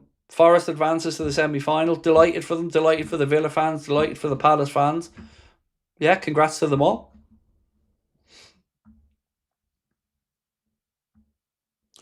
David Coughlin said, Craig, this team was apparently made to ensure another Plymouth Argyle doesn't happen. I know. And then straight away, we went from that situation to Arne throwing away the League Cup because he wanted 3 points against Villa. So, look, the warning signs were there last year. We had a terrible end to the season. We lost the League Cup final. Our form was all over the place. It was obviously excused because we'd won the league, but they were the warning signs. I warned at the end of last season that you can't pick and choose when to implement standards. You can't pick and choose when to be at it on the pitch. And it's very difficult to get back to that level of intensity once you turn that switch off. And as always, I get mocked and ridiculed for it. But here we are, all these months later, and I'm sitting here with the I told you so face on, but takes no pleasure in it because nobody wins. I don't get anything for being right in it other than having to watch this and having to watch you guys and myself be frustrated. Standards were let slip by Virgil, by the players, by the manager, by the club. It's hard to get them back. Doing the right things has to be done all the time. Standards have to be kept all the time. The manager pissing off on little jollies in international breaks is god awful. It's actually embarrassing that during an international break off the back of 3 defeats, he goes to Dubai. I don't care how pre-planned it was. I don't care that he can bring his laptop with him. It doesn't look right. And it doesn't set the right tone.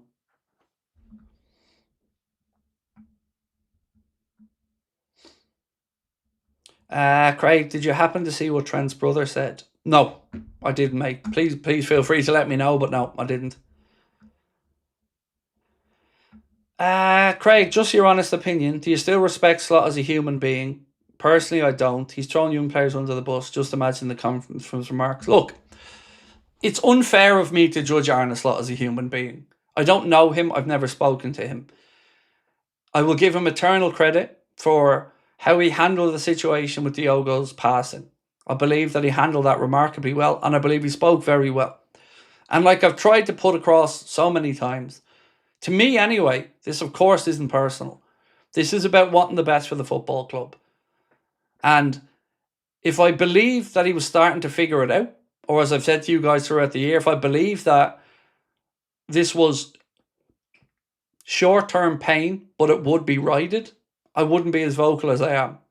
But there's been no sign that it's been figured out or it's trending in the right direction. None.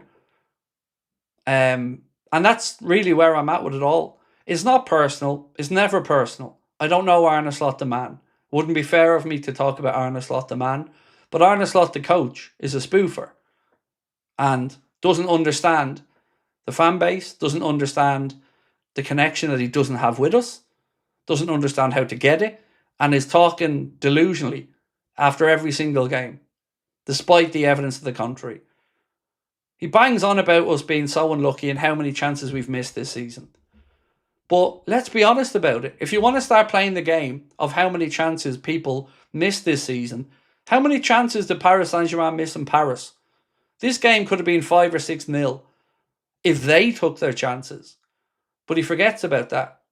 I remember other games as well where clubs came and were the better team but didn't have their shooting boots on. But he only seems to remember it when we feel like we've missed chances. And again, he sees all these players missing chances and then he keeps playing them.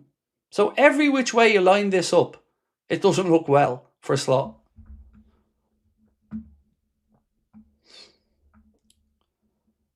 Bill Fowler, said, at the end of last season, that was the start of the rot. I think we were distracted by winning the league. Yeah, we were. And look, that's understandable, mate. You know, it was great. It was so heartwarming to see Liverpool finally get to celebrate as a city. Because obviously the COVID title, people couldn't celebrate properly. I was lucky enough to be over in the city. We had a show over there. And I remember the day the trophy was presented. It was beautiful. Liverpool was buzzing everywhere you went around the city. I remember driving towards the venue for our show. See people walking around the streets with flags and banners. It was incredible. It's just one big party. And it's okay for us to do that and get caught up in it. But professionalism has to be maintained at the club. And again, we talk about the Liverpool way. The Liverpool way used to be you won the league title, you got your medal, you threw it in the box, and then you went, let's win it again next year. That isn't us now. Because we didn't go win it again. We didn't even go make a good effort at winning again. And rather than feeling angry about that, the club seemingly are okay with it if we get 5th place. Where are the standards? You don't become Liverpool Football Club. You don't have all these league titles and European Cups without people that came before you maintaining standards and then you come in and disappear. Bye-bye. Standards out the window. But it's okay, though, because Dom has the blue steel look, and Virgil can block out the outside noise. It's not right.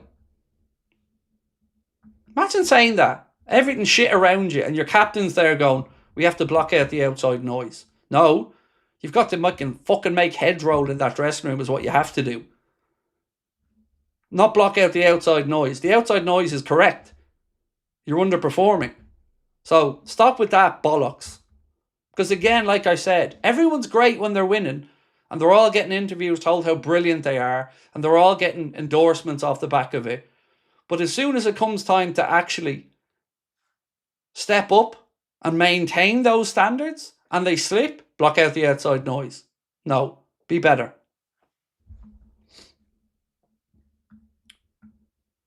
So what did Trent's brother say? Sorry, I still haven't seen... Craig, just a quick question, brother. How do you keep your tattoos so dark looking? I don't do anything to them. It's an honest answer, my man. Don't do anything. Yeah. Oh. Yeah. Sorry, yeah. There isn't, I don't do it, and I don't use anything on them or anything like that.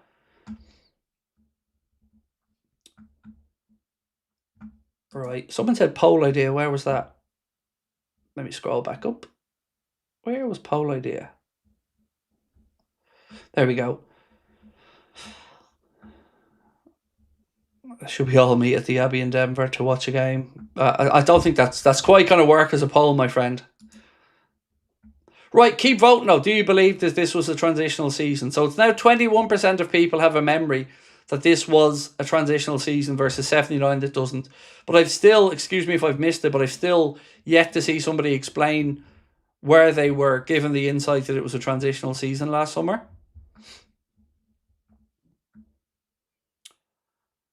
How would you rate Virgil as a Liverpool captain against the other ones? It depends how you want to measure it.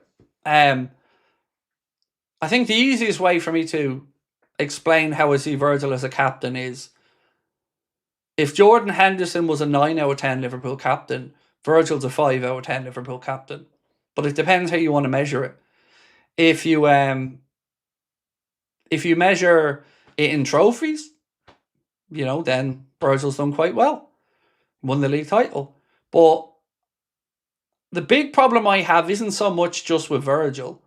It's with your captain and your coach both having that same relaxed persona. That I don't like, because I'm old school and I like somebody... Look, with Virgil and Klopp, you had this thing where you had Klopp, who was the statesman, the fearful motivator, but you also knew could be stern and strict. And then you had Virgil, who was the person who would then take Klopp's instructions, go into the change room and probably present it to the players a little bit differently. But you had that contrast of styles. I don't for one second think that after that PSG game or after losing to Man City, those players were concerned walking into the change room about what they were going to be met with. But we know. Can you imagine Arne saying my old midfield would have had the balls to win that, like Klopp did? No. Because nobody fears him. And I don't even know if they respect him as a coach at this point.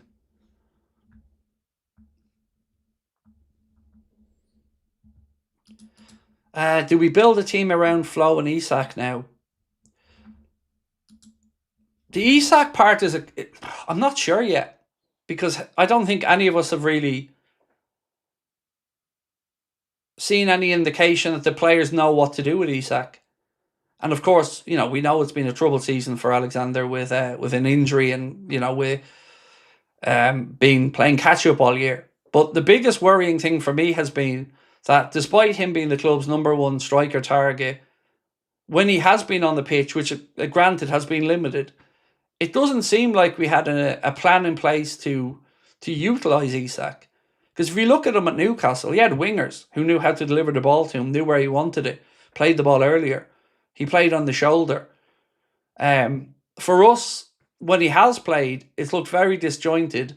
And some of that, of course, is down to rustiness, and that will improve.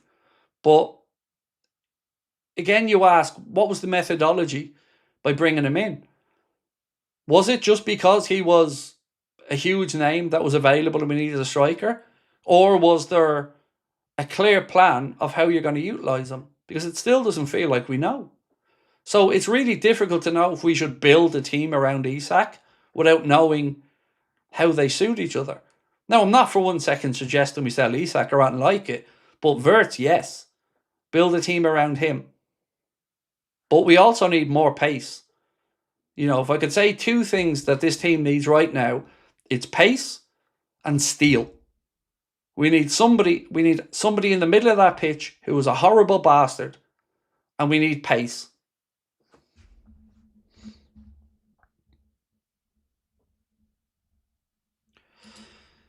They told us last summer the big spend was to compete on all fronts, not to put us in a transitional stage. Exactly. That's my recollection of it as well.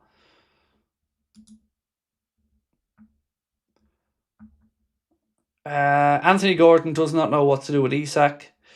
It's a double win, an English player plus understanding what he needs, if you understand my point.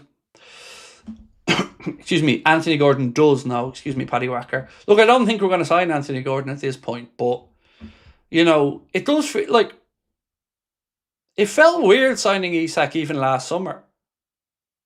You know, and I'm not trying to rewrite history because I'm very happy we signed him. But I think I can speak honestly to say he was never my number one target. That was always Julian Alvarez. But when we signed Isak, I did think the club would have had a better plan for what to do with him. Or would have at least looked at how he scored his goals at Newcastle and tried to build a structure around that will get him into those positions. And it really doesn't feel like we've done that.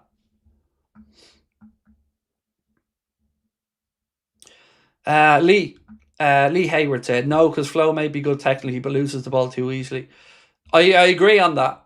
But I do think we need to be a bit more patient with Wirtz. I know it's tough when you bring in a player that was 116 odd million quid. But maybe it's a bit more experience on my end. But I've seen this happen before. Even look at Dominic Szoboszlai. You know, in his first year, there was a lot of question marks as well. But he settled into it a bit more. And I think, yes, Wirtz does have some physical changes that need to be made. But I've never been as confident that a player will come good as I am with him. But I can't push back on anybody who thinks it's been a bit disappointing this season. That's fair enough. It has. But I really, really do believe he's going to come good. Sorry, I should probably caveat that. I'm not as certain he'll come good under Slot, but I do think he will come good.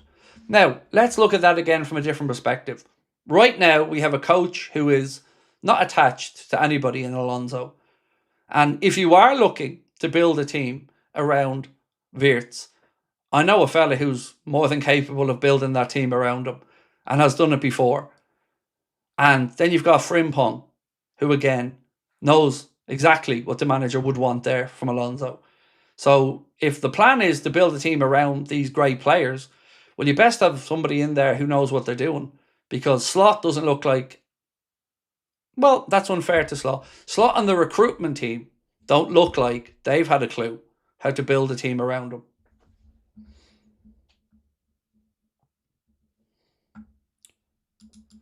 If Spurs got relegated, would you take Archie Gray? Yes. I think Archie Gray is a very good footballer. I was actually a little bit disappointed we didn't go for him when he was available. But yeah, I would love us to go in for Archie Gray. I think he's a good footballer.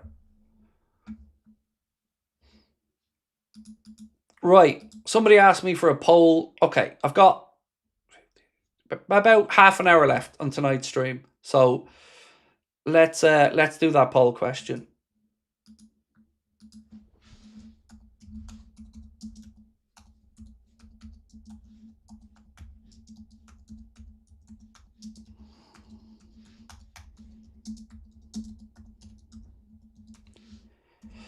So, not do you want, the question is, will Rio start against Everton?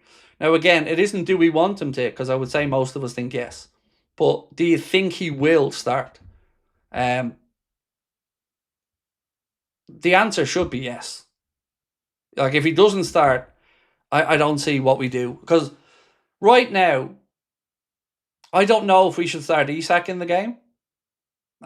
Because he hasn't looked great when he has played as of yet. But he is our only real centre forward. So, in my mind, I can see a world where he goes with Gakpo through the middle, Rio on the left and Salah on the right. And then bring Isak on. Because remember, he got 45 minutes out of Isak on Tuesday. He does still have to recover as well, and we don't know how he'll react to that. So I'm not really sure if he's going to want to start Isak again so soon, even with the fact that, yes, our hand is somewhat forced because Hugo had that injury. So I'm not sure to expect him to start or not. But my guess would be it'll be Rio left, Salah right, and either Gakpo or Isak through the middle. Glenn Simpson, how are you, Glenn, my man? Hope all is well. Said no chance Rio should start, but Slot is clueless. Glenn, it still haunts me, mate, that he didn't start him against PSG. And not just because I wanted him to start, mate, or you wanted him to start, but the whole week building up to that game, he talked about Rio. He talked about his 1v1 ability. He talked about his fearlessness. Then you had Calvin Bassey saying that they were basically scared of Rio. And then he goes and plays Isak, Ekitike and Wirtz as a front three and leaves Salah and Rio, the two lads who'd scored the goals against Fulham and were clearly going to be coming into the game with a bit of confidence. He leaves them on the bench in the biggest game of the season. It's crazy. So, yeah, I'm kind of worried that you might be right, bro. That, yeah, he should start, but, you know, whether Slot starts him or not, that's another thing. What do you think should happen with Conor Bradley, folks? Because if I'm putting my business head on, he should be sold. If I'm putting my heart on my sleeve, you know, I like Conor Bradley a lot. But to give Slot some credit on this, he did say the biggest problem for Conor Bradley last summer was that he couldn't play 2 games in a week. And unfortunately, as the season's gone on, that's borne out to be true. And I don't know if this is fixable going forward or not. But what I do know is we have Jeremy Frimpong, who was bulletproof before he came to Liverpool. And this season has been plagued with some hamstring injuries. So you can't afford to have 2, I don't want to say injury prone because that still feels unfair to Frimpong. But you can't have 2 injury concerns. And it's not just that you lose a right back. It's that what we've seen happen is we then end up with Szoboszlai coming out of midfield into that position. So we're not just losing on the right back position, we're losing further up the pitch as well. And that's been a big problem this season. Is a lot of the time we're playing players out of position. And on the left side, I can't tell you how angry I am about the Costas thing. It just screams a real lack of wanting to win. Because, again, Costas was shipped out because he was the 3rd best of 3 fullbacks. Kirkes, Robertson, Costas. Costas gets ships out to Roma. Has it been a great success there? Nope. Hasn't worked out. And he's able to break into the Roma team on a regular basis. But now when we lose Andy Robertson, we're going backwards by bringing in Costas. Now, how is that improving us? It's not, but it's the cheap option.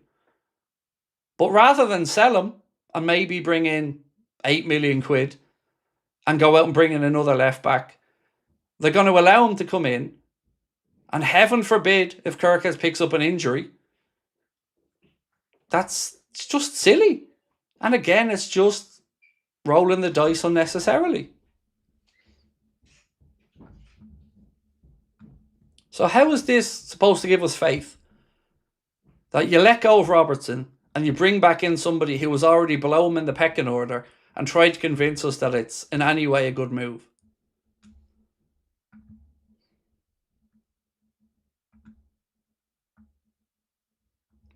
Why do you think Mac is underperforming heavily this season? Last season he was class.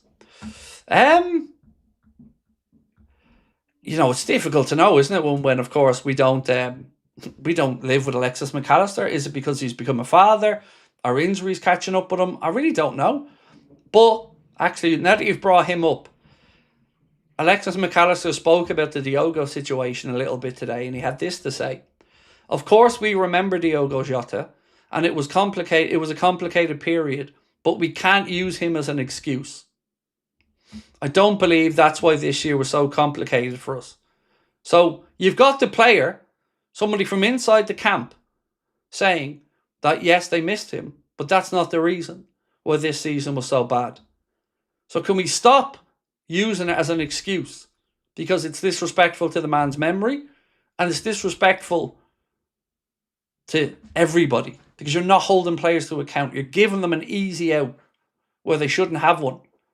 So we've heard it. We've heard it from the dressing room now, that isn't the reason. So, and I sincerely appreciate that honesty from Alexis.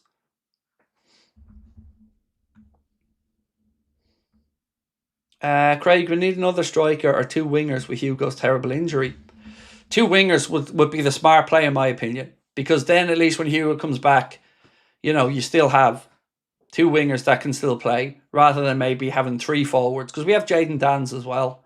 So I don't know if Jayden's going to be able to get a good pre-season under his belt and maybe be able to play more minutes next year. We've got young Will Wright as well. So, worth keeping an eye on those two. But it is a tough one. It is a tough one because I can understand the clamour to bring in a centre forward. And honestly, I'd have no problem if we did. But we have to start taking off the real problem areas, which is central midfield. We need to bring in a six badly. Couple of wingers. And let's see what happens at centre back.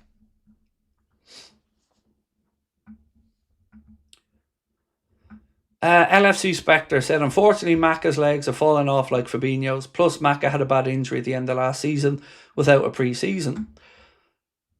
I also don't look, and again, this is a guess, but it doesn't feel like Macca is as invested in the club this season. It feels like the time. It feels like the time to sell him, if I'm being really honest about it. I don't know if others would agree, but I've tried to broach this subject over the last year. And you can go back and watch streams from last summer. I said to you, I think this is the summer we see Alexis McAllister depart. And now it just feels like the right thing to do. And we still don't know what's going on with Jones there either. So, again, lots of uncertainty.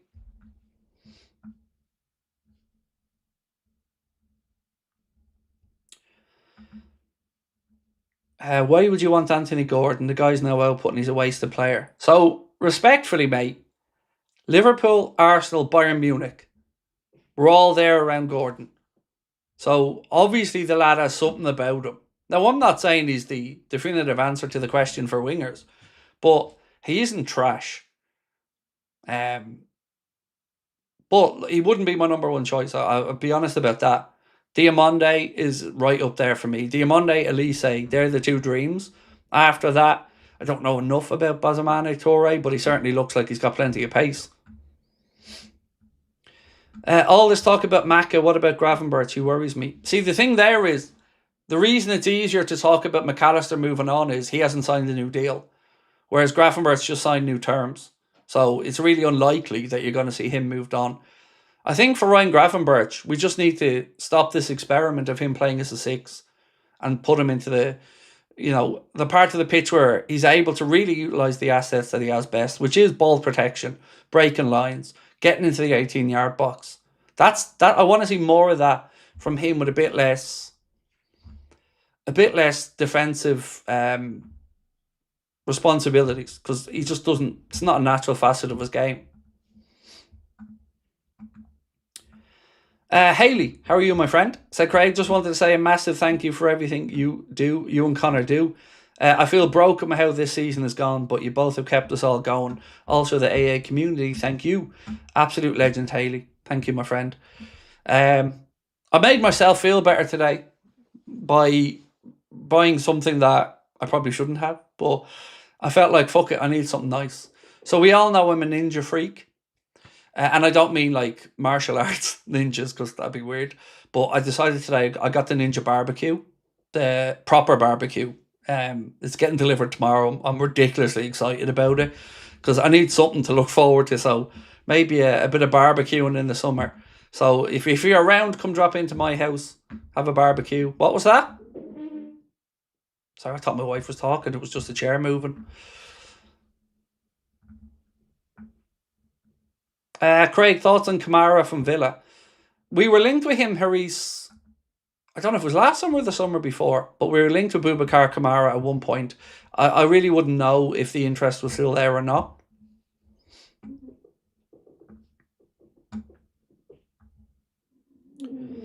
Craig, who has been our best Premier League era CDM? It's got to be between Fabinho and Mascherano. Yeah, between those two for me.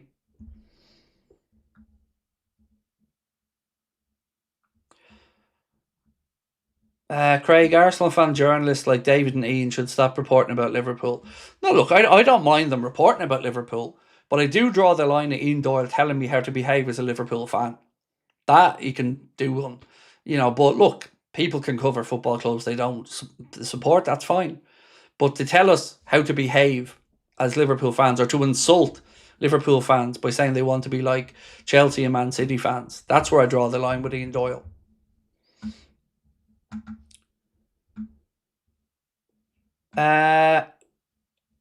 Lily said, "Hi Craig, while on the topic of Macca, I don't like the attitude when he doesn't get a foul and throwing himself on the floor." Yes, I said that in the last game as well.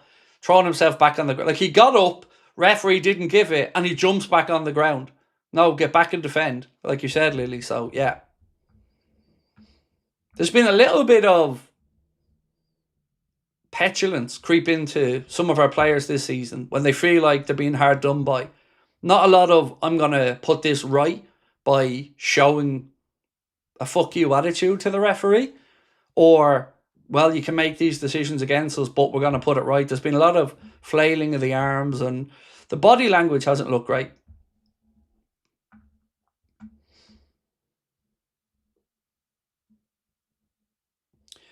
If Slot leaves at the end of the season, do you think he'll be remembered as a legend for winning the league? So the answer to that, I would say, is no. But if he was sacked in November or December, I think he'd have been remembered more fondly than if he gets sacked at the end of this season. Because now it's gotten toxic. Now it's become a real bone of contention for Liverpool fans. Because he is now a symbol of the failure we've had this season. And rightly or wrongly. So I think, no, he won't go down as a legend, but he will always be welcome back and respected. Because he was a title-winning manager. And rightly so. We've always said that. You're a league title-winning manager. Thank you for that. Sincerely. But that doesn't give you carte blanche to be shit and talk shit and spoof your way through.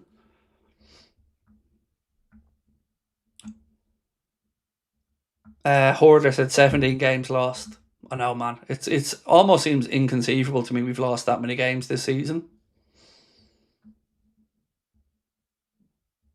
Why don't we buy Schlotterbeck even if Canada stays?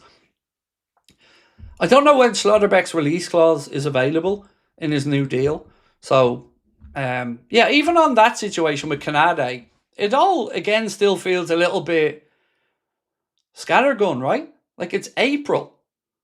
And it's not April and, like, Canada has 2 years to go on his deal and you're getting into the sweet spot. It's April and he can literally walk out the door in 6 weeks. Well, the contract will be up at the end of June, but you get my point. It feels like, where's the planning? Where's the continuity? It's so weird. Like, last season we had it with Salah, Trent and Mo. This season we had Robbo. He's decided he was leaving. Salah's decided he's going. Now we've got Canada, and he's 26 in his prime, 26, 27. And we don't know whether he wants to stay or not. But I'll tell you one thing I know for certain, is if he does stay, we've just been fleeced. Because the ball's very much firmly in Canada's court now. So it's more likely he's going to get the deal he wants out of it than Liverpool are going to get the deal they want out of it, because they let it get to this point. And all of this, everything we've talked about tonight and more, and we're still supposed to believe that Hughes and Edwards are using a data-led approach that removes emotion from decision making. Yeah, all of this fuckery and shenanigans and failures have been there. And here we go. We're constantly just chasing our tail. And playing catch up. And we'll have to do it again next summer when Hughes and Edwards go. When the contracts are up. And then it starts all over again. What do you think will be our summer budget without sales? I don't know if we have a budget. And I've always tried to be consistent on that. The information that I've always been told is, and this goes back to speaking with David Lynch or anybody else, is that Liverpool decide on a player-by-player basis. So we'll obviously look at the positions that we think need strengthening, and then they weigh up the pros and cons of a player, and if they think there's value in the deal, or it'll add value to the overall group, that's more of a factor than the price. The price, of course, is important, but I don't think it's a case of, because it's not right to run a business that way. Like, if you ran an office and the office cost you 100 grand a year to run, but your budget, you said to them, well, you've 150 grand next year. They're going to spend 150 grand. They're going to spend every fucking penny of it. So you can't go out and flatly say to people, here's the number. You take it on a case-by-case basis, on a deal-by-deal basis, rather than just saying, here's 100 million, because they're going to go spend 100 million. That's just a sensible way to look at it. If Alisson leaves, would you trust Georgie to be the number one? I'm not sure yet. I'm not sure. I don't know how to judge Georgie, because you can't compare him to Alisson, because he's on a hiding to nothing there. So how do you judge him? I guess the only way to judge him is clean sheets. I don't think it's fair that this narrative about him with the ball at his feet has been put out there, because that's never been his strength. And we all knew when he came in, that was one really clear concern people had was, okay, good shot stopper, big fella, but, ball at his feet, very different cat to Alisson. So we assumed that there was a plan behind that. And then if you looked at Manchester City and Gianluigi Donnarumma, again, night and day to Ederson with his capabilities of the ball at his feet. So I assumed that there was a methodology to all of this, because you had Kelleher there who could do both.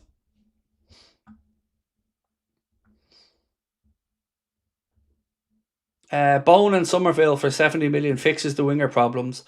Premier League proven and bringing some experience. I'm not on Somerville personally. I just think he's having a purple patch. Bowen, I'm all over. Jared Bowen would be an exquisite little bit of business if we could get him in. I know he's getting on, but you're going to get numbers out of him. You're going to get effort out of him. And I'd be right behind us signing Jared Bowen, but a young winger as well, to give us that kind of experience and youth. And I just don't think Somerville's it, to be honest.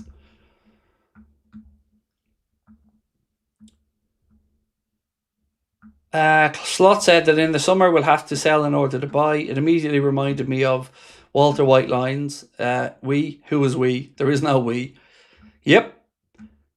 Because it's managing expectation again.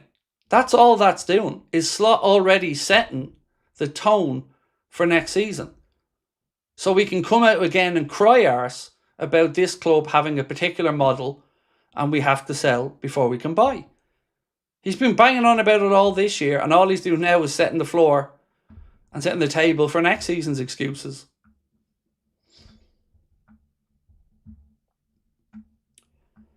What do you think of Gertrude for Sunderland as a DM signing?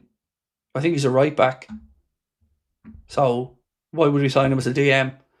And again, it's not like Slot doesn't know all about Gertrude. We tried to get him on loan in January. He had him at Feyenoord. So no, No, he's not a DM. Masterpiece LFC said, Craig, you're spot on. We need Bowen and a marquee winger like Diamonde. Yeah, that would be incredible. That would be top notch. You've got that bit of experience to replace Salah's experience, and then you've got the lightning pace and the future of Rio and Yan Diamonde on either side. That would be brilliant.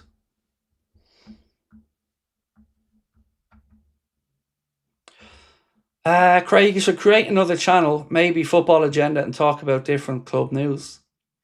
It's interesting you say that. I had that conversation with Connor yesterday. And no, I'm not saying we are or we aren't, but it's funny you bring it up because we honestly had that conversation yesterday.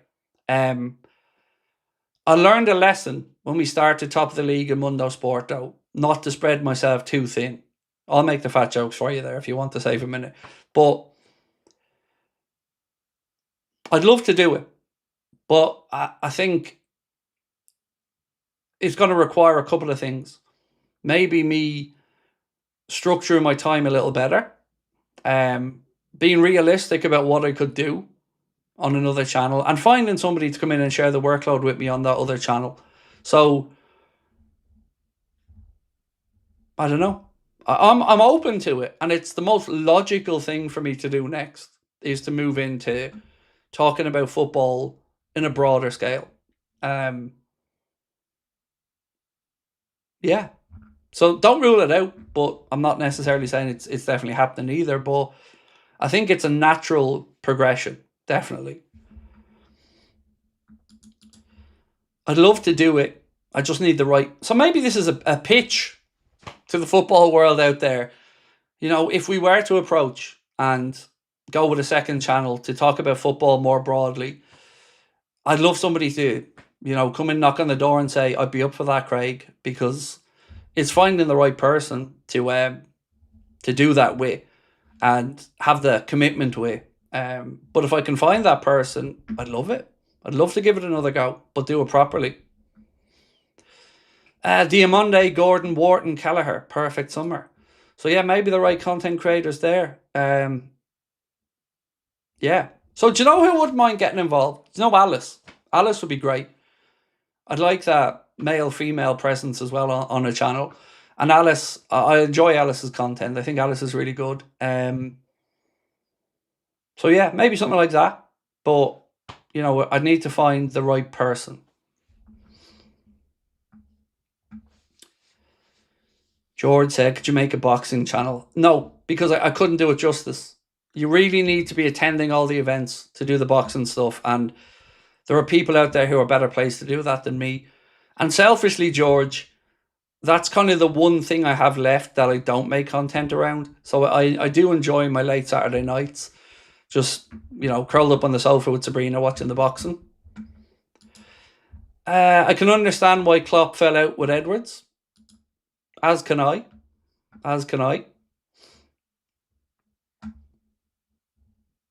Any chance of a Rafael move? I don't think Broseph is good enough. I know that sounds weird because the dude's super talented, but I just don't think he works hard enough off the ball for us. Will you do any World Cup watch-alongs? 100% yes. 100% yes. I haven't got a schedule done out or anything yet, but we will try to do some watch-along. That might be the time to launch another channel. Maybe we bring back Mundo Sporto, and that name again, I don't know. But like I said, if I can find the right number, I don't even want to say number 2. If I can find the right co-host or co-presenter, then we're in business.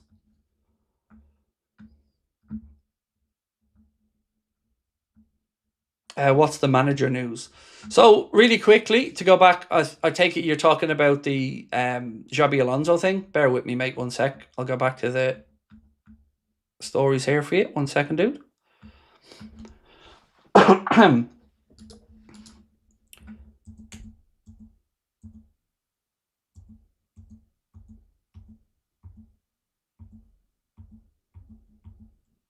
So this came from David Ornstein on the Athletics Q&A. Around the situation with Alonso, David said this: I'm not aware of Alonso being on Liverpool's agenda. People might not like to hear that, but if I'm proved wrong, you can all laugh at me. However, I can only relay the information I source and corroborate at a particular time. Their intention is to continue with Slot. Obviously, if things unravel, we might have a different conversation. And even if a change was to be made, Slot is only contracted until 2027, and there doesn't appear to be any talks over an extension. I don't have any information to suggest Alonso would replace him. There was a bit more on that as well, though. Somewhere else. I can't find it at this moment. Yeah, sorry. So yeah, basically it's Ornstein doesn't believe that he's in the mix. Right, where are we with the poll? Oh, close poll, this one. So we've got a poll running. We've got about 5 minutes left, and we're asking, will Rio start against Everton on Sunday? Let's try and get this up to 1,000 if we can before we finish up. And also, folks, a few things just to let you guys know. So we stopped posting on X on Tuesday. Tuesday was our last day posting on X. If you'd like to be kept in contact with us, we'd love to have you on board. Do sign up to the Anfield Agenda WhatsApp, and you can do so by scanning that QR code there on the screen. That brings you directly into our WhatsApp, where you will see polls on the future of the channel. You will see information on news and transfers. You will see competitions that we're running. You will see some of our promotional stuff in there as well. So if you want to come and get direct access to all of our stuff and for us to be able to reach you in real time, make sure you join the Anfield Agenda WhatsApp by scanning that QR code or using the link in the description. Right.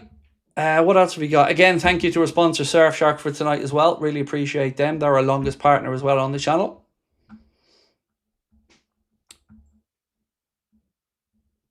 Sorry, Craig, I meant to ask about Gertrude as a player for cover right back.